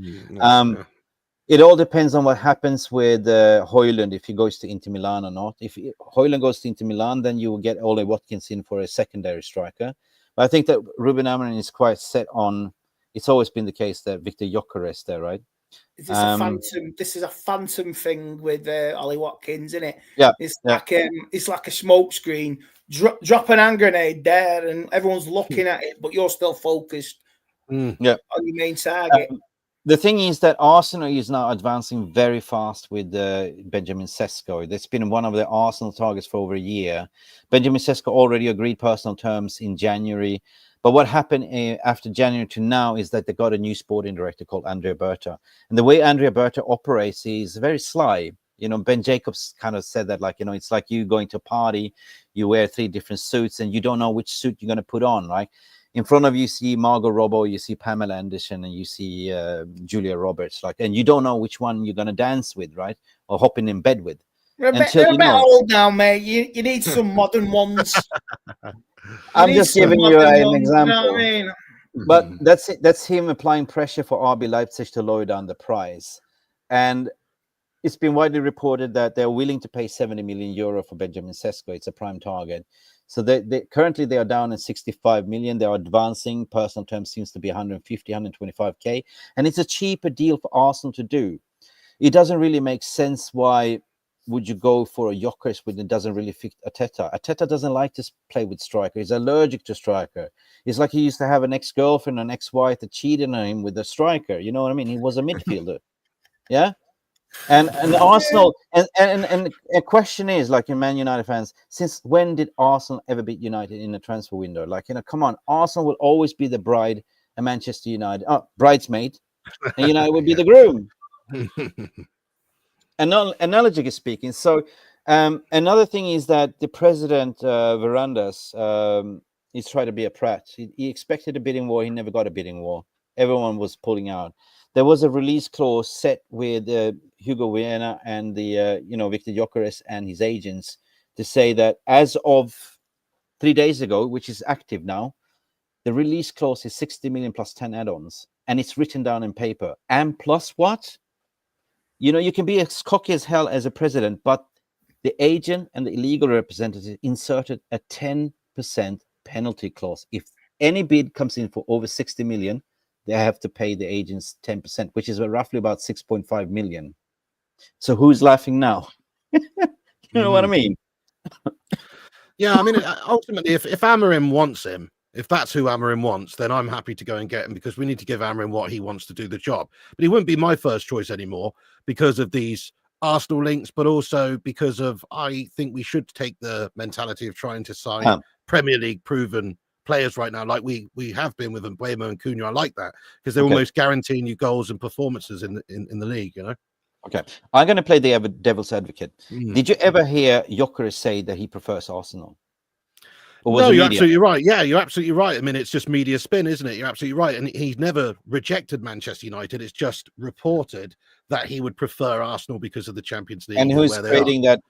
Who's creating that? 90% of all the correspondents attached to Manchester United are not fans. Fabrizio Romano is no longer a journalist. He's more of an influencer. He likes to build this crescendo, this surprise element to all of a sudden, here we go. You know what I mean? And he basically reported this. He dropped the bomb to say that, yeah, he's preferred Arsenal. And then 2 hours later, he backtracked in a YouTube video because his agent called him up and say, what are you talking about? You know, why would you put this out? It was never him. It was basically Verandas. No, it was actually Arsenal. These influencers get paid money from sporting directors to toe the line. Arsenal's target was always Benjamin Sesko, and this was pretty much to put out fillers there to pressure RB Leipzig. Surely they are interested in Sesko, but it's not the preferred target, what I'm hearing. And that's it. And surely Gyökeres came out himself after this with an Instagram post to say, there's a lot of talk at the moment, but a lot of lies. I was speaking, and he's right. So he's never come out, and this created like the Man United fans are now hating on the player to say, well, if you don't want to play for us, then bugger off. You know what I mean? It's a great point. It's a great point. That's what it is. Smoke with mirrors. Every transfer with United is built on lies this summer. A player who doesn't want to come to United but their agent will mention our name to get other people interested, to boost the image. So the entire transfer system is built on lies and deception. And this is why I don't believe anything till I see it, until I see a player, till I see agreed. Here we go. You know, it's all verbally agreed. It's signed, sealed, and delivered. So, but the thing is, with Fabrizio, he's still insisting that his preferred choice is Arsenal. Of course, as a player, you are on the peak of your powers, but you got a point to prove since you left Brighton. You know, you want to come back to Premier League to prove himself. Does it really make sense to go to a boring, Arteta? Well, I mean, I actually kind of think that it does make sense. If you're him, the reason I think it makes sense is because they're much more stable, aren't they? They've had Arteta there for 6 years or whatever. They finished second. They got to the semis of the Champions League. They're in the Champions League. United aren't. Amorim's only just come in. He's had 6 months. He's not done brilliantly. Like Jarvis was saying at the start, there's even a possibility he could get sacked in another 6 months if he has a nightmare. And that would be one of the main reasons, I think, why Gyökeres would choose United over Arsenal right now. It's because of the manager, who may or may not have a good season. And that's why I think maybe Arsenal's more of a sensible choice. Rubin signed him, brought him to Sporting, didn't it? I'm gonna mention another valid point. Ornstein is Mr. Arsenal himself, and Ornstein hasn't said one single thing, right, to validate this. So that's Ornstein's the man, isn't he? Ornstein's the one. But that's what I'm saying. Fabrizio has built this here we go concept. It's not here we go until he says here we go. So imagine you're building up this narrative, and all of a sudden you're manipulating the narrative, right? And all of a sudden, haha, surprise, the Joker jumps off the box like Gyökeres, to Man United. And everyone goes like, yeah, Fabrizio, you're the man, right? And that's the thing. But yesterday was a shitstorm because a lot of media was reporting that, Arsenal are close to agree verbal terms with Gyökeres, which was another leak out to sort of pressure RB Leipzig. But then Fabrizio came out this morning. I'm going to add this. To clarify something else, and it's about Victor Gyökeres. For Victor Gyökeres, we are having many rumors on a deal getting closer between Arsenal and Sporting as of tonight. I'm told that tonight there are still no changes. Nothing has changed between Arsenal and Sporting for Gyökeres. There is no advanced conversation or advanced negotiation to get a deal done between clubs. We know that Gyökeres and Arsenal are in discussions, have been in discussions for weeks, because Gyökeres is one of the main targets for Arsenal this summer. But at the moment, still nothing has advanced between clubs. You see what I'm saying? I think Sesko is their main target, and then using Gyökeres to maneuver with Leipzig. I think you're absolutely right. Do you know what, though? I'm going to say something a bit controversial. I don't even necessarily want Victor Gyökeres that much anymore, and it's not just because of that link. It's also, if you look at the value of deals, perhaps if Sporting are really setting their stall out for 80 or 90 million euros, that's too much for us right now, I think, when we've got a lot of different positions to strengthen. Like, I can't see us getting a midfielder, a goalie, a striker. Is it true he can walk away in a year? Has he got a year left on his contract? No, he's forced to move already. He's not coming back to training. He's not going to come to pre-season. No, but has his contract got a year to run? Yeah. I heard reading that the other day. He could walk away. But here's the thing. I'm speaking to a lot of credible Arsenal reporters as well. Like, I'm keeping tabs on what they're saying. And believe it or not, Andrea Berta thinks he's got power, but it's underestimating how much Arteta has the power in choosing the players over the years. His major influence. And I'm saying that Sesko is a club signing, is an Arteta signing. This is what Arteta wants. But what basically Andrea Berta is doing is adding another egg in the basket. That's what he's trying to do, right? That's what he's trying to do. Surely, what I'm saying, it doesn't really make sense. He wants to reunite with Amorim. Sure, he said, I will come to play with you without Champions League football. And Fabrizio Romano said it himself as well. I said it myself as well. He said he was 99% sure that Gyökeres would pick United if we were in Champions League. And that's the thing. So it doesn't really make sense. Why would you not go back to work with your maker? United has presented the vision to say, listen, Gyökeres, you will be the main man. Arsenal, what are they? The bridesmaid? United. look at the brand. Okay, we might finish 15th, but with you, with Cunha, with Mbeumo, this is how we're going to recruit. We're going to be back in Champions League next year. Would you be interested? Oh, yeah, sure. Or would you go to be a bridesmaid? Yeah, I mean, do you want to be part of the team that gets United back into Europe, back into challenging, and be the head guy at United? I mean, the reason why we're getting these, like you say, everyone's moaning Newcastle. Why does the Brentford lad want to come here? It's about image as well, because if they want to come, I'm the guy who helped Man United back into Champions League and Europe next season. That is a golden carrot you can dangle in front. It is. Yeah. It's like they've got potential, these players, to be like the next, Steve Bruce and Roy Keane and Schmeichel and Cantona and all those guys who cemented United back to the top. Can I just say one thing as well about the striker position? So I don't even want Gyökeres necessarily. I don't even really want Ollie Watkins that much, although I do like him and like he's a hard worker and he's presser and he's consistent. Yeah. But I think the one is Visser, because Visser over at Brentford, he's got that connection with Mbeumo, who we're supposedly signing. He scored 19 goals in the league just gone. He's got a year left on his contract. I think they might have an option for an extra year, but he's only got 1 year left on his contract. So he's 28. I think you could probably have him for 40 odd million, whereas all these other strikers we're talking about, they're a lot of money. So I like that you could get him and maybe get a goalie as well. Losing everything. I don't think Brentford want to be in a relegation battle next season. No, I think they are though, aren't they? Without, because Thomas Frank is the big loss for them. They've got a manager in yet. A manager in. Yeah, what's his name? I'm not impressed. Not impressed. What's his face again? I don't know. I mean, if you're the Brentford fan, if you're selling all the stars, I'd be very concerned for the season.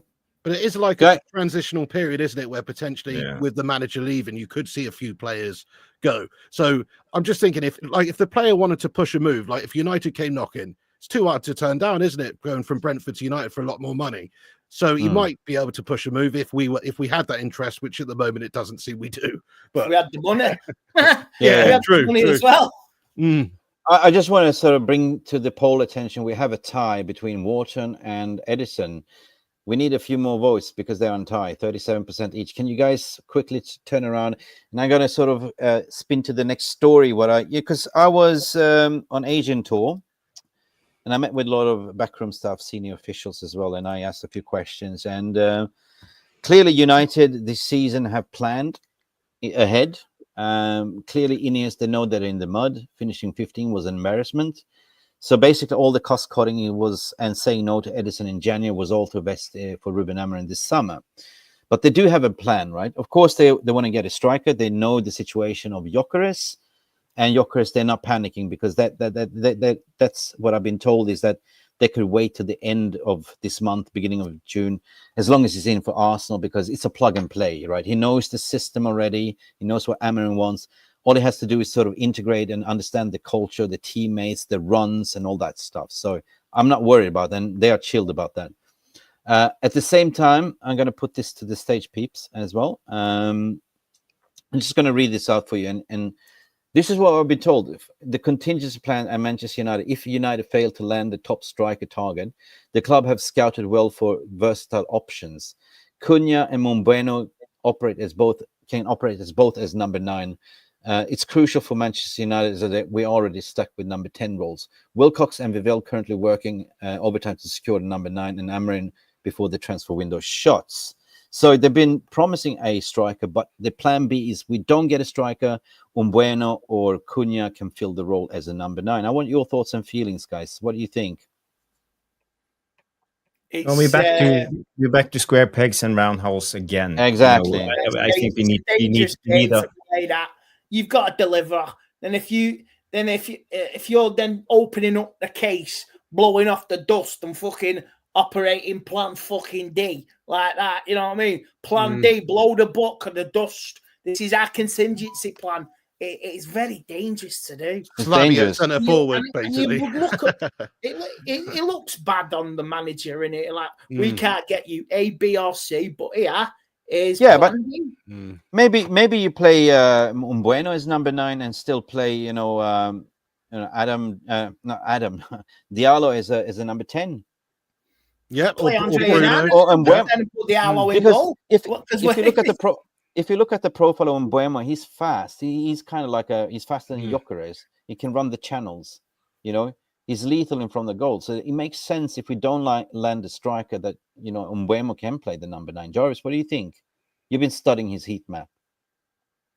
When it comes to the strikers, I just want to go a little bit back. When it comes to Gyökeres, I think Amorim is not in a rush when it comes to Gyökeres. If he has a gentleman's agreement that he will join, Gyökeres can join in last week before the season starts. Exactly. He knows the system. He knows everything Exactly. Amorim wants to do and what's expected of him. So as long as he can keep himself self-match fit, I think it wouldn't be a problem that he's coming in late.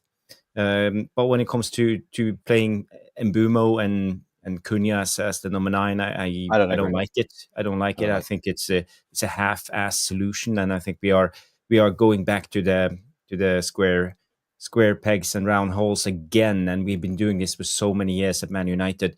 We need proper specialists, and what Amorim needs in this system is specialist players. We talk about the 4-2-3-1, and we have set up a team with that for counter-attacking football through the years. But Amorim, he needs wide centre-backs that's ball players, playmakers. He needs wing-backs that specialist player can run up and down all the time. He needs number 10 that can operate in the half spaces. He needs a number 9 who can operate alone, pin down to 2 or 3 centre-backs and run the channels all the time. So this is what Amorim needs. So why can't we just give him what he needs? Because it's about supporting the manager, backing the manager. If not, I think Amorim will be gone, as I started with for 1 hour, 40 minutes ago, because this board needs to understand they brought in a manager with a completely different style. And if they don't back him with the right players, he can't do it. That's the bottom line. He can't do it. And I just want to say, when it comes to this Amorim getting sacked, I don't want Amorim sacked. I want to support the manager. I want him to stay for 5 more years. I don't have problems with that. I believe in longevity, but it's also about being realistic. You can't. He's not a magician. When it comes to tactics, it counts for maybe 5%, up to 10% maybe of the games. It's down to the players, and if you don't have the right material or players, it's impossible for him to do the job. And another thing is we will get where we know what we're doing after 10 games this season. Yeah, but Andy, my point is also, we saw this season, he's young, he's inexperienced. He tried his best, but he couldn't turn around a losing streak.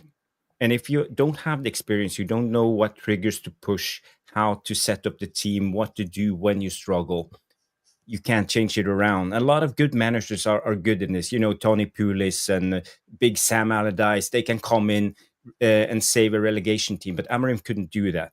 So if he starts the season badly, let's say we have 5 losses, 2 draws, and 3 wins out of the first 10 games, we sit 17th. How can Amorim turn it around? I don't think he has the right tools. Yeah, so he needs a good start, doesn't he? And he needs the tools. Yeah, he needs a good start. He needs to be backed, because if they don't back him, would you blame him if he goes, what? No. You've not backed me. I'm just going to walk. I mean, All right. if he's going to go, I would see him. He'll walk, because he did offer. Was it January this year? He offered to go, didn't he? I've heard the rumor after the Brighton game in January. He's like, I'm not good enough. If he walks, I don't blame him. I blame the club, and it'll be an absolute embarrassment, and it'll be an absolute shit show and meltdown if he walks. Ineos. You've got to back him. Will be absolutely panicking. They don't deliver. They will be panicking. They backed Eric Ten Hag, didn't they, to the hilt? Foolishly. They need to back this guy. I mean, let's face it, Ten Hag, they gave him all the money in the world and all the time, and he hung himself with the longest rope ever. Whereas, with this guy, they haven't really done anything yet. And it's not even, I actually don't think it's Amorim's fault at all that he came in and struggled. They knew what they were getting with him. He was going to change the team. He was going to change the formation. He was going to change the style. He wasn't going to play 2 or 3 different systems depending on the game. He was going to get them through the fire. He was going to change them this season so that next season they could be better. So I think that's, what he's done. But like Jarvis was saying, he needs a specialist. The one for Amorim to make a statement is Gyökeres, to be fair, because that's who he had. Yeah. At Sporting, and that's the guy with the great record, and that would really be a bit of a show of ambition, at least. And that is the reason why I constructed this mind map, because it's always been Gyökeres for him. Even when he left Sporting, he said, "There's one player I will not rinse you or take one player," and there's Gyökeres, right? So that's why I constructed this mind map, because this is the Flying Amorims. This is his season right now. This is him constructing the plan, going away on holiday. He assessed the whole team and said, I can't work with these shitsters. I need my players. And Gyökeres is part of that one. So at the end of the day, guys, I want to do something quickly before we round up the poll. This is the Q&A section, guys. If you want to, Jarvis, you know how it works with the questions and answers. So why don't you go ahead and tell them how it works? Yeah, you guys, you know how the Q&A session works. Just start with the letter Q and get your questions in, and we'll try to answer as best as possible. So start firing your questions. Yep. And before you do that, and guys, just one friendly reminder.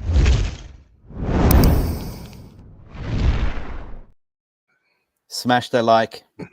Piggy, smash the like. What do we say if you don't smash the like? It. Yeah. We'll smash your head in. I don't know if you don't smash the like. We'll come round your house. Exactly. We'll come round and smash you in if you don't like the video, guys. Unfortunately, I've got to go in about 2 minutes, but so stay. We're going to round it up. Okay, we're going to round it up. Before we go, the cherry on the top. Do we dare to believe this one? Yes, if Arsenal don't go for him. Yes, and obviously, I think Mbeumo is going to get done. Gyökeres is the one I think that Amorim would want, because, like you say, he's worked with him previously, and like Jarvis was saying, he knows the system, and it's exactly the same sort of system we're going to try to implement this season at United. So it makes a lot of sense for everyone, I think. And if Arsenal don't come and knock in, well, he's not going to stay at Sporting, is he? Because that relationship has been soured there with him and the club. If they don't accept a reasonable offer for him, then what are they going to have? A one-away player on their hands who doesn't want to play and doesn't want to be there? I think if he doesn't go to Arsenal, he's coming to United. I honestly do. Yeah, well, why is this said? Because where he's going to go is running out of options. Exactly, yeah. Andy, what do you reckon? I think we'll get 2 of the 3. I don't think we'll get Gyökeres. I really don't, because it's like last couple of years ago with Sancho. It's the transfer that never happened. We were linked, and it never happened in the end. It's unfortunate, but I think we will get the 2. Was it last week? Oh God! You imagine if it was Calvert-Lewin from Everton, free transfer. God. I heard him last week. Jesus Christ! Oh God! I want him up front with an handbag. You know what I mean? So, Jesus Christ! I wouldn't want him up front for United. No, me neither. No. In that picture, I think we'll get left and right, but the middle it'll be blank unless something dramatic happens. Do you reckon Xerxes could play that role for us? I mean, I prefer him deeper, but seeing as we're making all these signings in the 10, I think he's going to be used there a bit. Do you reckon he got the bottle to do it? I don't really see him as clinical myself, but no, possible. He's more. No, he's not fast enough, man. He's not. The way things are going at the moment, I'll take anything. If you can convert somebody from one position to another, why not? Well, he should be better than Højlund, you know. Flabby Maguire was better than Højlund, so. Jarvis, your opinion? Is it on the trio? Yeah, it's a strong winning trio. Yeah, if we can get Gyökeres, but I think it will come in late. We will have to see, but there's other options. But we also need strengthening when it comes to the goalkeeper, wing back. We need a better ball playing centre back. I would also look at if we had the money to go for a central centre back, because I don't think the Ligt and Maguire is good enough for the required system. Because he wants one of the central centre back to move up in the number 6 position, play the John Stones role, to play besides the pivot.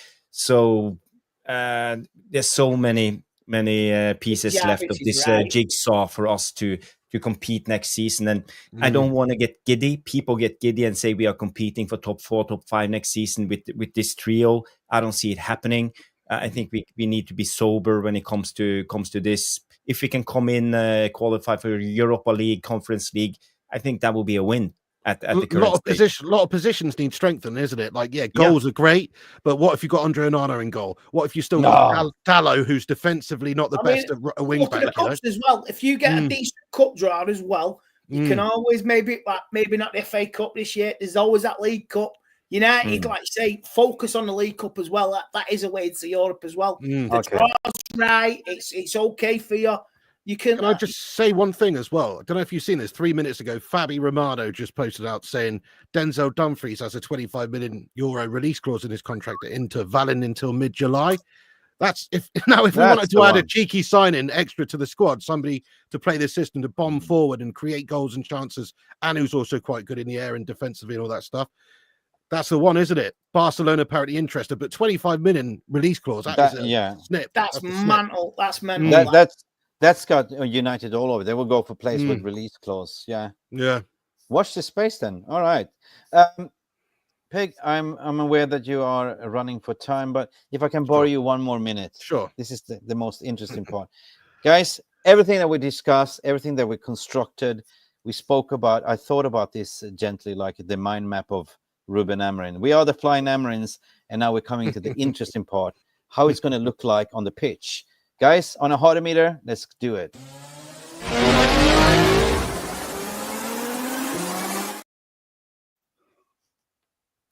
All right, guys, here is what it might look like. I already cheated, started with Cunha, Gyökeres, and Mbeumo, right?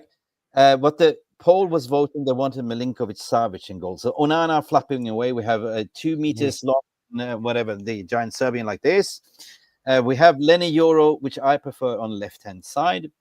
Who would you play as a central role? Will it be De Ligt or... De Ligt, I think De Ligt long term. Can you enhance it a little bit? It's hard for me to see, and my eyes are getting old. Yeah, sure. Yeah, there you go. Now I can see it. Yeah, perfect. Okay, so you will go with De Ligt in the middle, right? I would, yeah. I mean, I think Slabby's done a great job for us last couple of seasons, but if everyone's fit and available, I think you've got to go for De Ligt in there, yeah. Agree? Andy? Jarvis? Yeah, I agree. De Ligt, there. Yeah. Okay, I put De Ligt in them. Can you see the light? Matthias. I argue that the strongest position on the right centre-back is Mazraoui. Yeah. Yeah, 100%. Yeah, I mean, he's got the pace you need. Okay, he's got the pace you need there. What I love about him is he can play like multiple positions. Can't he play right wing back, left wing back? Yeah, but I think you're right. He did well when he was playing at right wing back. Right centre back for us at times this season when he was chucked in there. So good shout. He's mobile, isn't he? The problem with playing De Ligt and Slabby in the same back three is there's just not enough mobility there at times. But there's a method to my madness on my construction, because we're looking at recruitment of mobile players, athletes. You look at Diego Leon that's coming in now. He's going to fight for his place, but he's a beast. He's a monster. He's an athlete, right? Euro is an athlete. You have Heaven is an athlete, right? De Ligt, Mazraoui they can play multiple positions, which I like. Ahmad can play as number 10. He can play in the middle. He can play as a right wing back. We've seen that, but I believe he's going to start with Ahmad Diallo as a right wing back. And he can interchange with Mbeumo, because Jarvis, you also did that Mbeumo's heat map. He can also play as a right wing back. Yeah, definitely. I think they will interchange a lot when we talk about the fluent front three, but we will also see a fluent right side with Mbeumo and Ahmad interchanging. So it could be interesting with both of them. And it's not set that Ahmad will play the right wing back. Could be Mbeumo too. Yeah, there's still a draw on Wharton and Edison, but I would say that out of all of this, I think that Edison will suit best as a single pivot. And we can't really move Bruno, but what do you reckon in the midfield? Oh, God. Mount or Casemiro. No. Ugarte and Cassie are That's probably like- going to be the ones playing next to Bruno, but if we don't sign anyone. But if we do sign anyone, let's play. Yeah, with I mean, the, I could see Edison doing that role for us. Yeah. Yep. Do we know how much he'd cost? About 40 million, Okay. 45 million pounds. Do you know? yeah. I like what Jarvis said earlier, though. More, which is Palhinha coming in. If we could make that deal happen, or even Ndidi actually for 9 million, I think that's a smart pickup if he's got a release clause for 9 mil. Yeah, With but there was relegation. loose links, and Palhinha says he want to stay at Bayern to fight for his Sure. place. So Yeah. so we're looking at the realistically target that's widely reported right now. So should we settle for Edison or Richard Diaz? Yeah. Sure. Edison, yeah. Sure. Okay. Yeah, but Edison plays on the left, and Bruno will then have to play on the right. Yeah. I can't shift them around. Yeah, well, just That's all right. Yeah. pointing out. No worries. Yeah, I can do that. Yeah. Yeah. Nice. I can do that. Bruno a little bit more advanced like that. You have Edison covering the single pivot. Bruno like as a shadow striker for sure. That changes the lot a little bit more. And who would you play here? As we do have options now. All of a sudden, we have Patrick Dorgo. We have Diego Leon. We even have Harry Amas.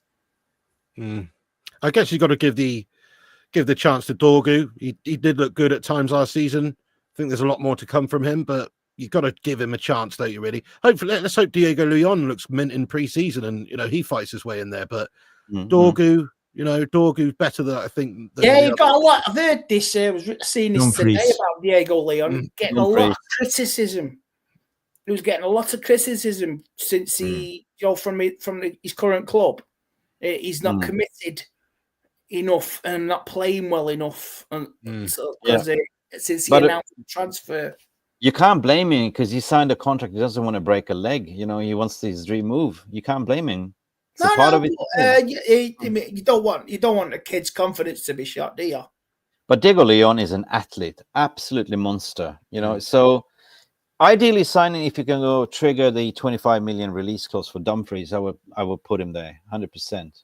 Well, I don't, Jarvis, is he a left or no? He's right side. I have him on the right. Yeah, he plays on the right for Inter. But to be fair, we've got like a couple of players. Dorgu, Dallo does all right over there. To be fair, he's not my favourite, but sometimes if you needed a player there, you could chuck him on the left wing back, couldn't you? He can get forward, and he's not bad offensively. But I don't know. I think Dorgu's the one, isn't he, for the left, and ideally Dumfries on the right. But that's probably unlikely. Let's be honest. That's wishful. Because now you're looking creativity. Edison has a shot on him. He can take corners. He can take free kicks. He can put crosses in. The weakness what I see with Patrick Dorgo so far is his end product, his delivery. Yeah, I agree. But we don't have any. Which should we settle for then? I would definitely go for Amas because we need width. And Dorgu likes to go inside every time he receives the ball. He likes to go inside, but I think we need a guy who can cross because we have Ahmad on the right side. The balance of the team won't be right with Dorgu and Ahmad, in my opinion. So we need someone who can cross, and the best crosser of the ball we have that can bomb up and down is Harry Amas. Yeah, so I agree. He's a younger version. Point of view, I think that's the best option we have right now, but. We need a left wing back, 100%. We need a new signing. Amos reminds me of a young Luke Shaw. The way he can bomb forward, he's very technical. But he's still young. He's still like afraid to make mistakes. He's playing it safe. But we've seen he's got it in his locker. So I agree with you. And at the end of the day, we're going to have a competition for places, right? So, final vote. You're the guest of honor, Joe. Do you know? We've all forgotten about one player because he's so crap, and it was such a bad signing, which is Malacia. Malacia came back, didn't he, from where was he? PSV, and he played 8 games. They won the league. They don't want him, even for chump change. He's just another one of those melters that Ten Hag side that you can chuck on the scrap heap. Sadly, we're not even talking about him, are we, as left back option? We're not even talking about the butcher. He's coming back as well. He can play yeah. Lisha, yeah. Lisha. Could be back October if you're lucky. So Okay. I mean, actually, I to the forgot report. about him. You know, he probably forgot gets about into my he probably gets into my back three. To be fair, like I'd Mm. have Euro maybe on the right, Martinez on the left, and De Ligt in the middle. If everyone's fit, you know, if everyone's fit, which is a big if.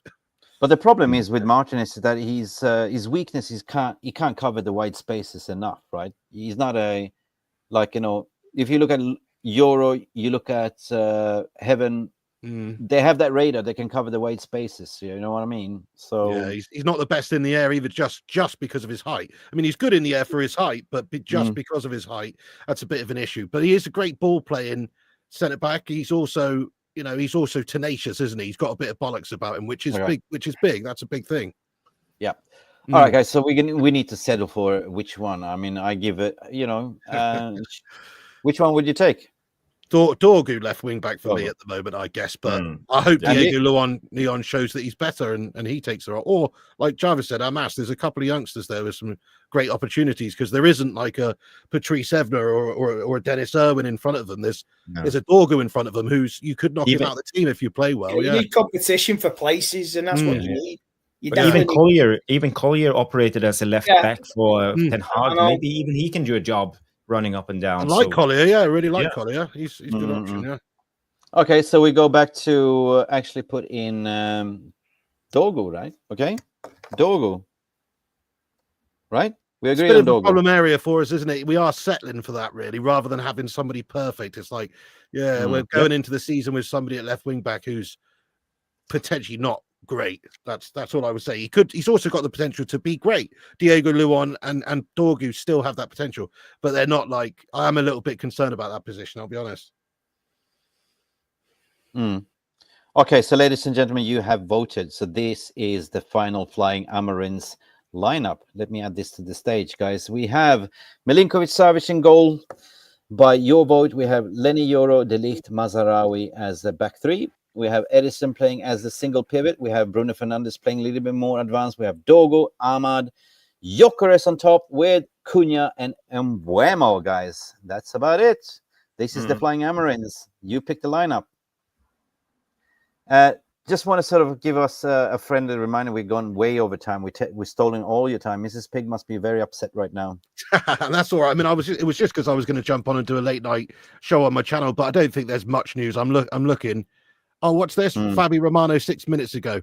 After Jonathan David deal done, Juventus have called Man United and Jadon Sancho's camp this week. There you go. What you were talking about there, Mick. Now Fabi's reporting more on it as well. If you want to do a podcast, Mr. Pig, do something on the Diddy trial. The Diddy trial got concluded. Do something tonight. Ain't no party like a Diddy party. You know, baby oil and everything. You know what I mean? Goodness me, there's not enough baby oil in the world.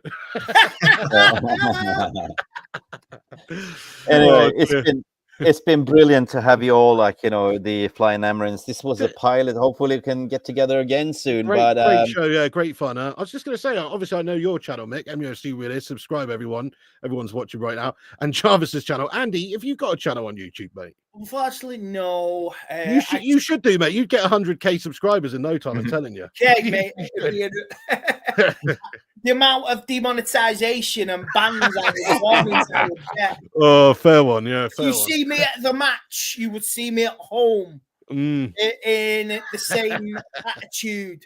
And if a certain player did something wrong, you know, right, I get you. Yeah. Yeah.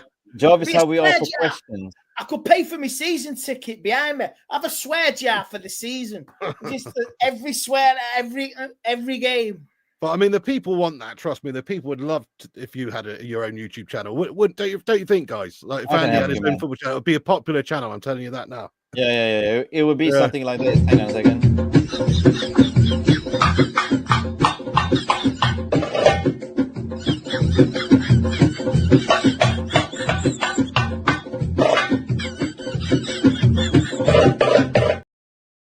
Do you need help from Uncle Mickey? You know. Oh goodness me! All right. What substances were taken that night? I wonder. We have one. I know we have one segment left, and that is the question and answers. If you want to stay, Joe, you can stay. If you want to leave, I'll stay. Absolutely, I don't think there's anything breaking or anything going on. Right. So We'll take the Let's- night off. Let's play the jingle. You Let's don't have to go. answer that question. I'll answer the question. You want answers? I think I'm entitled. You want answers? I want the truth. You can't handle the truth.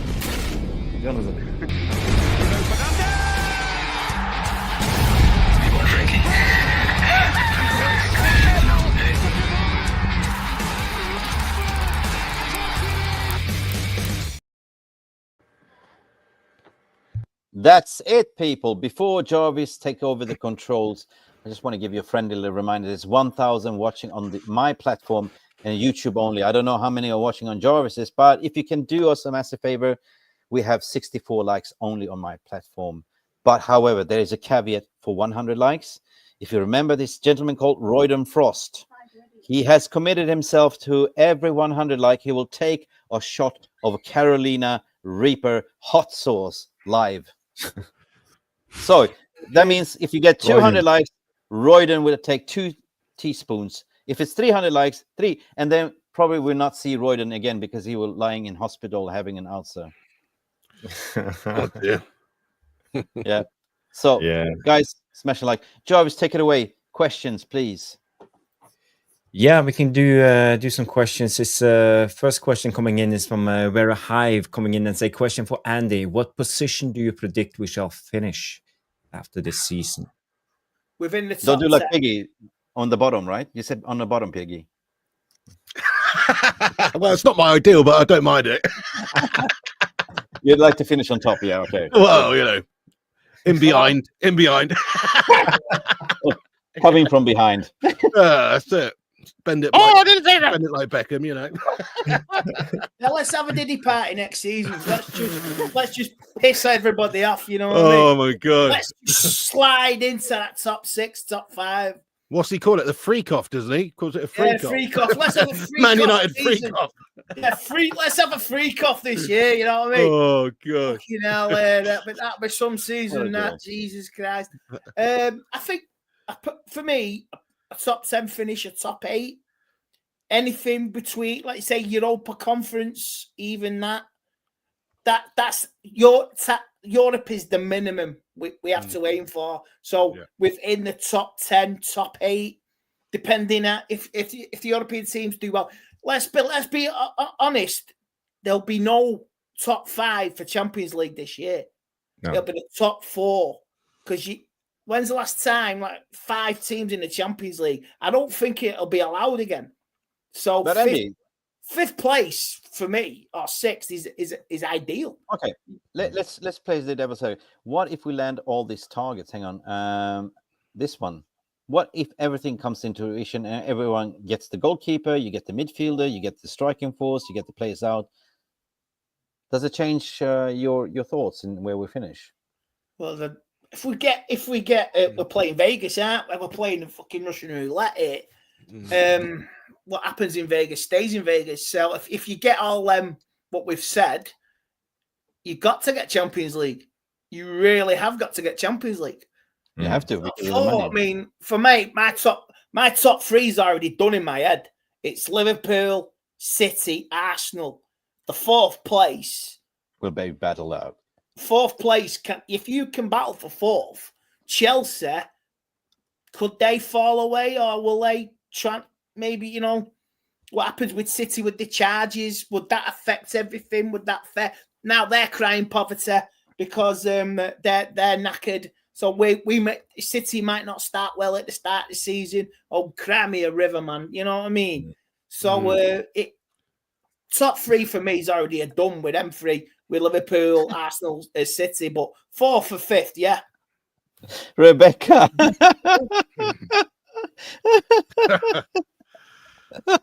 New lines, please. No, thank you. You can bring her to the Diddy party. The Diddy party. We got Rebecca. He made me laugh. Anyway. I want to put you guys on the spot. Just go around the panel because what position did you say, Andy? 7th? I said. What did you land on? I said 6th or 7th. But Mick says if we get the targets, what we were talking about, 4th. You have to get 4th if we got all them targets. And back if we back the manager, I've got all them targets 4th, but for me, 6th or 7th. Okay, Big. Yeah, I'm thinking around about 7th place. That would be a great season, actually, if we consider where we finished last season and the change we're trying to go for. We never want to finish 7th as United fans. We always want to be, challenging up there. But like Andy said, those 3 teams, they're just way ahead of us and way ahead of everybody. So they'll be fighting out for the top spot. League Cup as well. You got to think of League Cup. Go for the League Cup, FA Cup as well. Always go for the cups when it comes around. A draw, you never know what happens, how you go. Yeah, always play your strongest teams in the cup as well. I agree. We don't have Europe this season, do we? So we can afford to play them. It's 1 game a week now, so there's no excuses. Get everybody in 1 game a week. I think top 4's focus.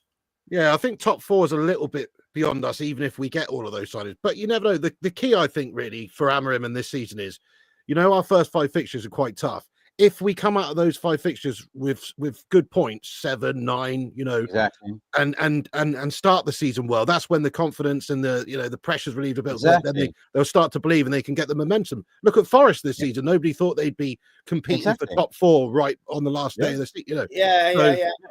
It's that's the 5 games. The first 5 games could give us a glimpse, because if you beat Arsenal, then you got Fulham, Burnley.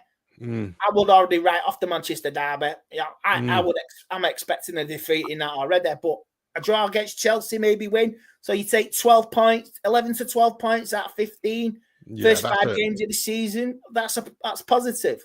That's it. If we beat Arsenal, I think we can beat Arsenal first game of the season. Who knows? Piggy, you made a valid point, because I'm always being a big advocate. It don't matter where you finish last season. It's all how you recruit. So for me, if you ask my expectations, I don't have any expectations this season. Everything is riding on Ineos if they back the manager. And if we have all the players before Arsenal game, that's the most important thing. Because as what you guys said, if you win a string of games, like if you beat Arsenal at home at Man United, you keep going, winning away, and all of a sudden the momentum comes, right? But I don't want Ineos to drag this out to negotiate. And we always tend to do that. We kick off the season. We haven't had our full squad yet. We're still negotiating the deal. I still think we'll get a few signed. Last week of the season, Jarvis said it's best. Yeah. Barcelona, Marcus Rashford, maybe Gyökeres.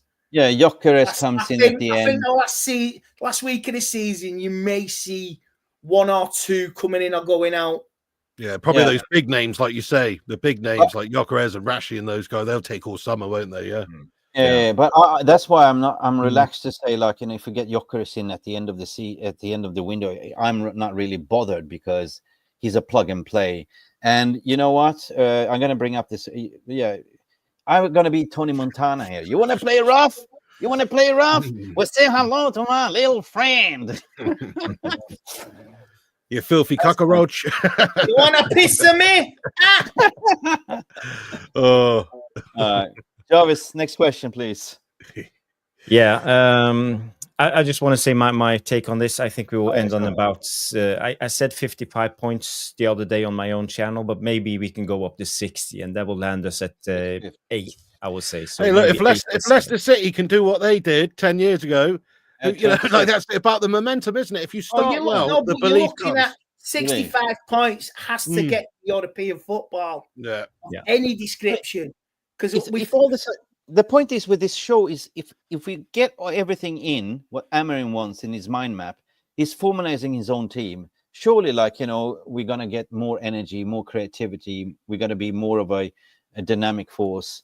So to get into top 4, at least if you mentioned Liverpool for sure, City, Arsenal, but 4th is wide open. So if we get into 4th place, I take that. Seriously, I take that and get into Champions League. Oh, that'd be amazing, wouldn't it? That would be like the perfect season for Amorim, really. First proper full season.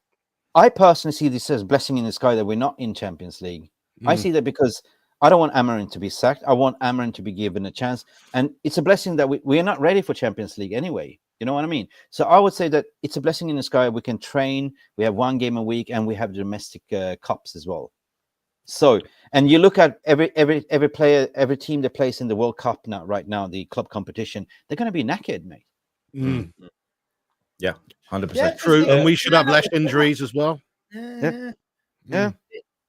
I mean, On the Chelsea- topic, and the next question, Kadeen Thomas coming in. Big up, Kadeen. Good to see you. He said, what position must the manager get to save his job next season? So what will get Amorim sacked? Mick, you can start. I don't think he will get sacked unless he gets all the players like Ten Hag and doesn't deliver by Christmas.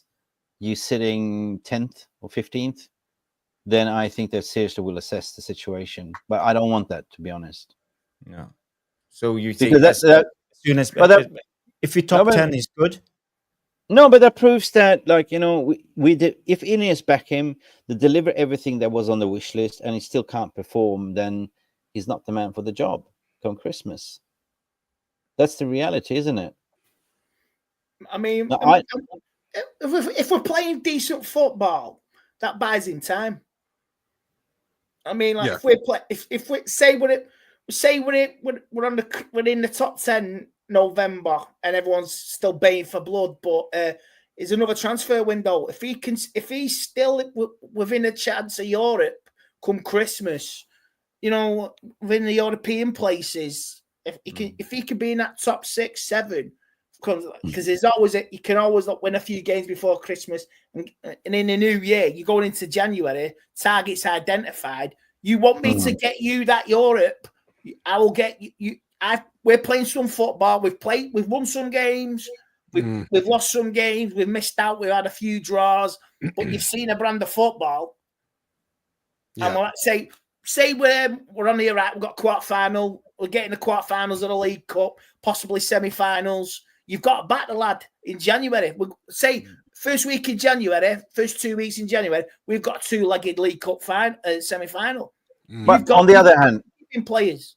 On the other hand, I'm backtrack what I'm saying now because I'm thinking like maybe if we are in the 10th in January and December, then a new season, you know, then there's the Christmas holiday break and you can catch up the points. Depends on if the gap is too big.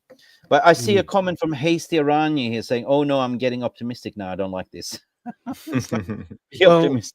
Well, yeah, I mean, and he's absolutely right. It's not just about the position on the points. It's also if the team is playing stylistic. Like if the first thing we should just be trying to do is attack and score goals. You know, that's it. And I think we'll be designed to do that this season with Mbeumo and Cunha, who are goal machines. You know, from the 10. And also, if we do get a striker, we should see goals. Who we play? If we beat City, Chelsea, Arsenal, Liverpool, but it's the lesser teams. This is where we come unstuck.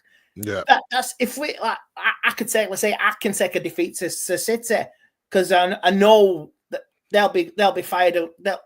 They can easily smash us at the Etihad. But if we're beating the other teams like Crystal Palace, West Ham, we're beating them, and we've done some decent performances against Liverpool and against Chelsea and Arsenal. I know we're on the right track, but we're going to get some. We're going to get some defeats next season. You know we are. And it really does depend as well on the window. Like right now, it's very hard to say because we haven't got who we need. We could get who we need, or we could not. We could also get rid of the players we need to get rid of, or we could not. Like it's kind of like. We could have a great season if we get who we need, or it could be, you know, let's face it, if we don't buy well, if we don't get the striker or the goalkeeper that we need, we could have a similar sort of, you know, it could be a mid-table calamity. So I don't know. I mean, I think really they've got to just get him or everybody he needs, and then we can at least say, well, he was given the tools to do the job, and you know, then it's on him to get us into the top 4 or the top 6. But right now, with this squad right now, even with Mbeumo and Cunha, I don't see top 6 or 7 from this squad right now. I don't know about you boys, but you know, I don't. See... No, not squad. No, at the moment. No, we need a few, don't we? Need a few. Okay, guys. Next question is coming in from Madhouse. Big up, Madhouse. Good to see you. I love that emoji of Harry Maguire doing this face. He said, "Which 9 should we go for instead of Frankie Gyökeres?" I don't see. Pig, you can go first. Okay, so for me, I would say there's 3 really good signings at number 9. I don't like the Ossermans of this world. He's on too much money. He's too much of a mercenary. It costs too much us. You know, we've done that in the past. I like the Visser link myself the most because I think he's obtainable because there's only a year left on his deal, and he's got that Mbeumo partnership, which I like. But actually, I do really like the Ollie Watkins link, just because he's consistent and he's a good presser. You know, he presses well. He probably do quite well in sort of Amorim's system, I think. You don't know, but I think he would. And then the other one's Mateta. So those few players I think would be pretty good pickups, any of them. They're not the perfect side. It's not like we're signing RVP from Arsenal for 20 million, who's guaranteed to come in and, you know, fire you to victory. It's not that, but it is better than what we got right now, and it's Premier League proven. There's always a risk if you're going to get even Gyökeres. I know he's physical and strong, and he looks good up against. He probably would do well in the Prem, but it's actually still an adaptation period, isn't there? Even if he is used to the system, it's a different league, different level of competition. Whereas if you can score 19 in the Prem like Vissa did last season, you've already got a little tick in the column in the positive column there. Yeah, Rebecca agrees with you, saying if Mateta and Wissa in United would be all right next season. Listen, I'm just gonna. I forgot something, guys. Højlund, would you mind staying if we get a seasonal striker in to develop, or would you still? I'd rather Chido Obi played ahead of him, to be honest. I feel like he's got more potential. I wouldn't say no to keeping Højlund around if we can't sell him, but ideally we want to sell him, don't we? We're trying to sign players, so we want to sell him because he's one of the players that we might actually be able to sell. Yeah, but if you look at the profiles, we had the links to Liam Delap is a similar, like that runs the channel. Hugo Etiquette as well is an upcoming, but he's kind of Ruben Amorim's kind of striker that could cover wide spaces, run the channels, link up the play. We are out of this box, you know, fox in the box striker. That's not what we're looking for, like, you know, and that's why, you know, Blachowicz don't fit. That's why Juve offered United, but they don't want him because he's not that player. No. Jarvis, you have something for us? Yeah, it's just this one that came out today with Laurie Whitwell, the Athletic, coming in and say Højlund is more likely to leave Manchester United than to stay this summer as it stands. Yeah, but it doesn't say anything about a sale.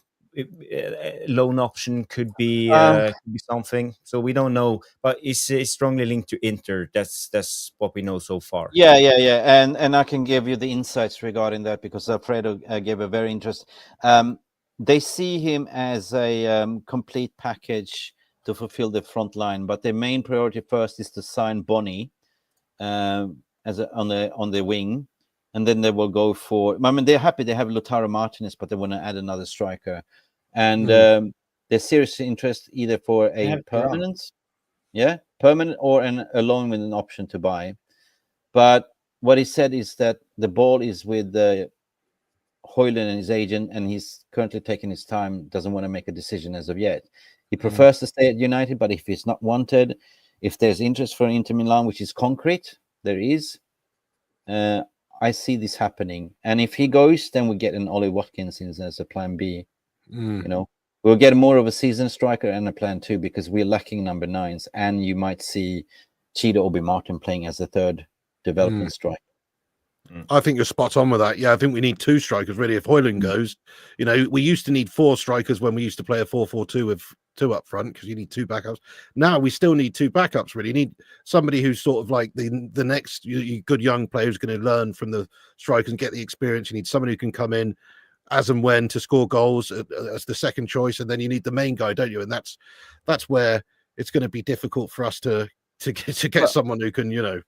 When I was in Kuala Lumpur, what I heard from the background stuff is that he's not United material in mentality-wise. He can't handle the pressure. That's it. I've seen his confidence just go down like that. When Højlund first came in, season before last, if you look at his goals, go and look at his goal. He scored some lovely goals for us. Not that many, but he scored some lovely goals. This season, it's like his confidence has just gone down to the point where he's now just a gibbering wreck in front of goal, pretty much, you know? And, you know, like, but if he went away to Inter, just imagine this. He goes to Inter on loan for a season. He does well. He gets his confidence back. Maybe there's a player in there in a few years. If you look at Victor Gyökeres, this guy that we're looking to sign for 80 million or whatever it is right now, go back 3 or 4 years. He's playing for Swansea City and Coventry and stuff, you know? So everybody's developing at a different rate and getting different confidence at different times in their careers. I agree. There's no perfect. Maybe he can go to Inter, flourish, then come back a better player. And we can see the player and the potential and he can start not this season, like say season after next. He's had a season within our Champions League. I think World Cup year as well. You guys have a point, because at United at the moment he doesn't have time. We don't have time to develop. That's the thing. Since when did we see develop players? No, I agree. Like, send him out on loan potentially. See develop. Go back to Italy. Get your confidence up. Because trust me, I saw him in Kuala Lumpur and Hong Kong, and he was bullied by.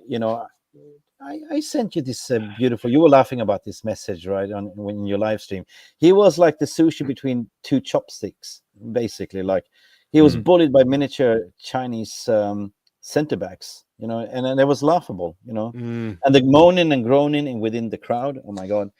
So yeah, he's not a United player now, is he? He needs to go away and find himself and better himself. To be fair to him, he should have never have been given this role. Like, he was too young and green and inexperienced to come in and be the main man. He should have always been the number 2 or even the number 3 striker. Yeah, because you know what? Last season we was. Couple of years before we signed him, United were going after Harry Kane, and that was a key to get both of them, Harry Kane and Højlund. And if we wouldn't have been in this position now, if United had got Harry Kane and we got Højlund to learn off him. Exactly. That's it. He should have been playing that role where he's been, tutored and just getting brought on and bedded in rather than he's on his own. Now you could tell now he was not getting the supply.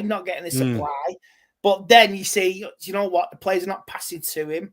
I remember the match, Diego Dalot didn't square it up to him to pass.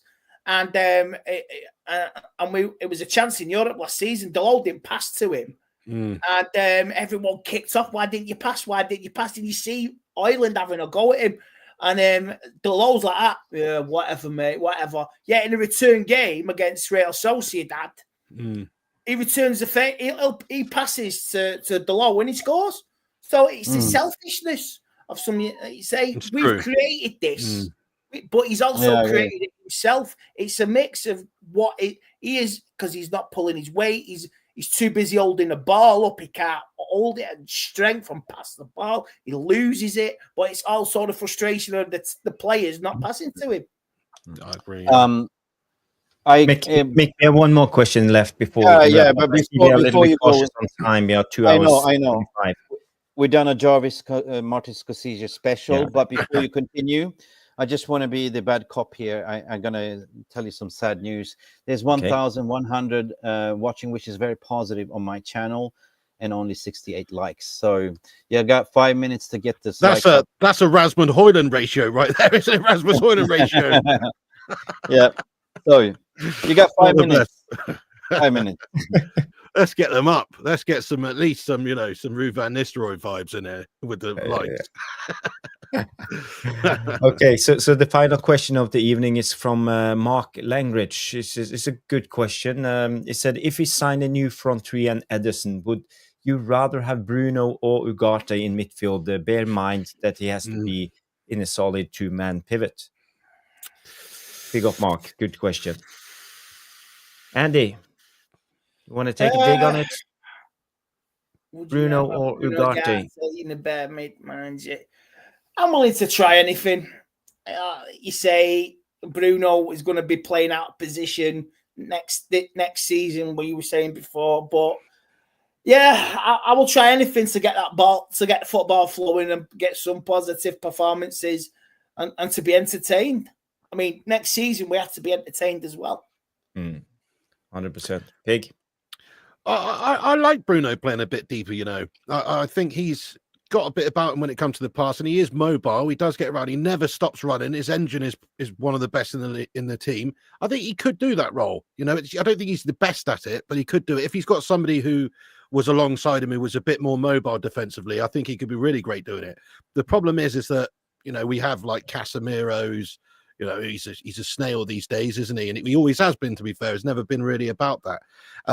But with the right partner, I think Bruno would be the one at, for number 8 for me. I really do think he can do it. He's mobile. He's got good distribution.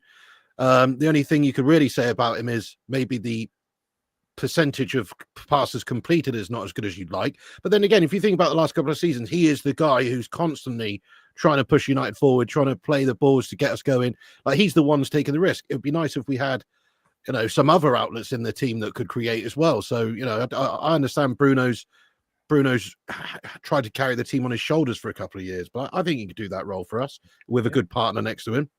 Mm-hmm. I agree. Yeah, that was the last question.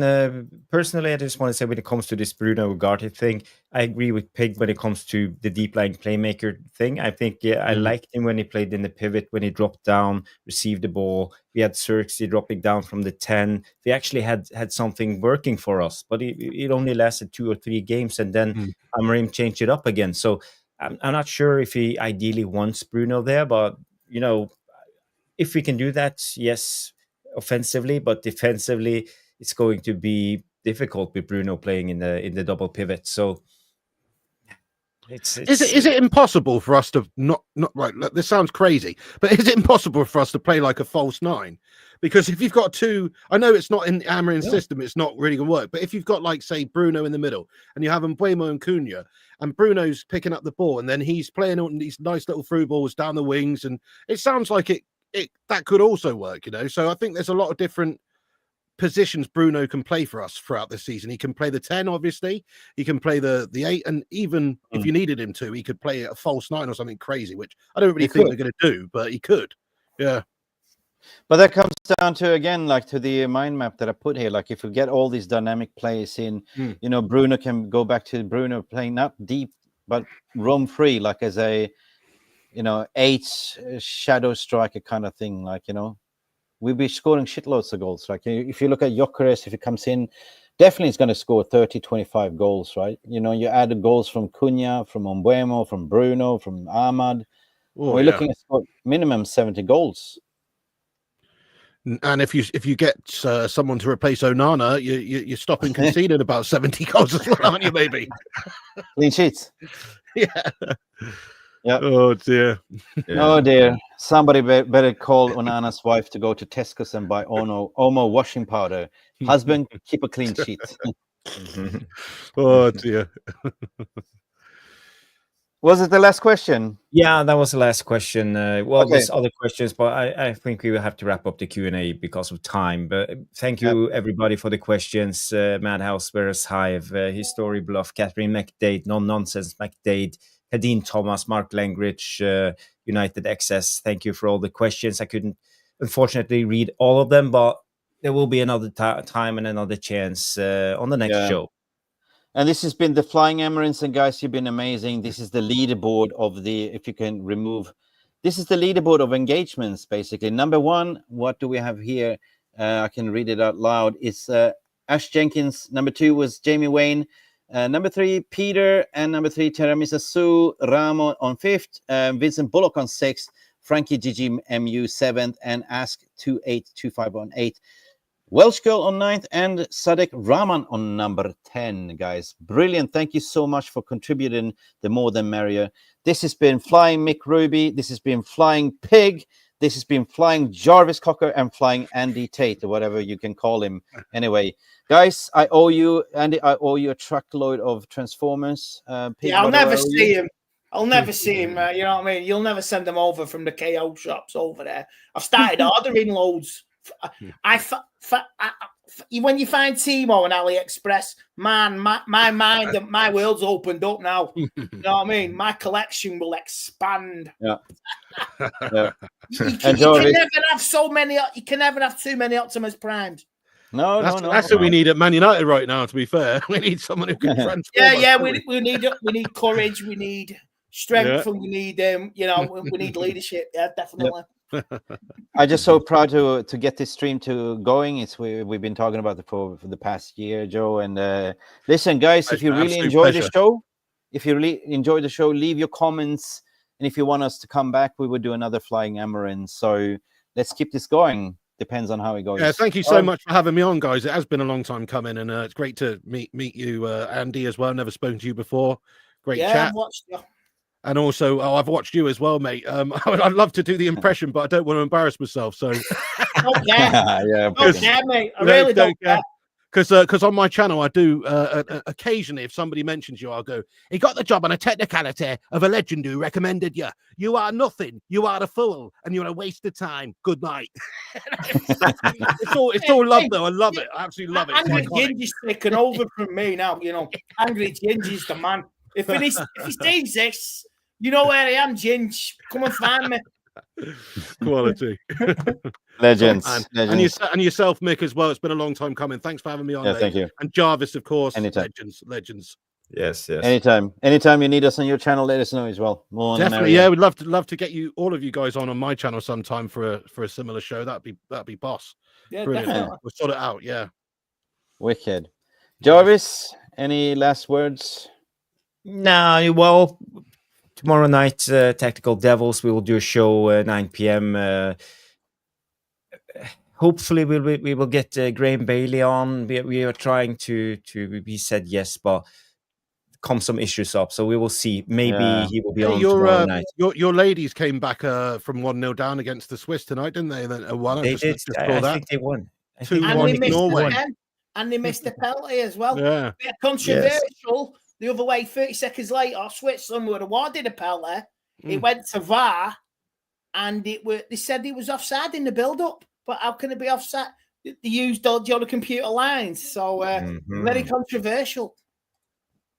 Yes. Yep. Yes. Anyway, good luck with Graham Bailey. He was supposed to come with me. I know Graham as well, but he had some hospital things. I don't want to talk about it personal, but anyway, guys, it's been a pleasure. The Flying Amorims assembled the squad, and we will see what happens. At any given Sunday, if you watch this in retrospective, if we get 100 likes, you will see Roydon Frost do 1 tablespoon of Carolina Reaper hot sauce. Guys, until then, go check out this legend here. He does gaming. He does... I mean, I watch you every time, Big, anyway. I'm having a laugh anyway. Oh, thank you, always banter you. Yeah, you can find us on Flying Pig United on YouTube if you're interested. That way. Nice he's that way. Go that way. Sorry. Can't get my fingers straight. Okay, all good things comes to an end, and it's time to sing like Andrea Bocelli. Time to say goodbye. No. Anyway, brilliant people, thank you for watching. This has been Mick Ruby here with Jarvis Cocker, Wingman, and Flying Pig United there, and Andy Tate. Go check them all out. Subscribe to their channel. We're out of here, people. Glory, glory, Manchester United. Peace. End.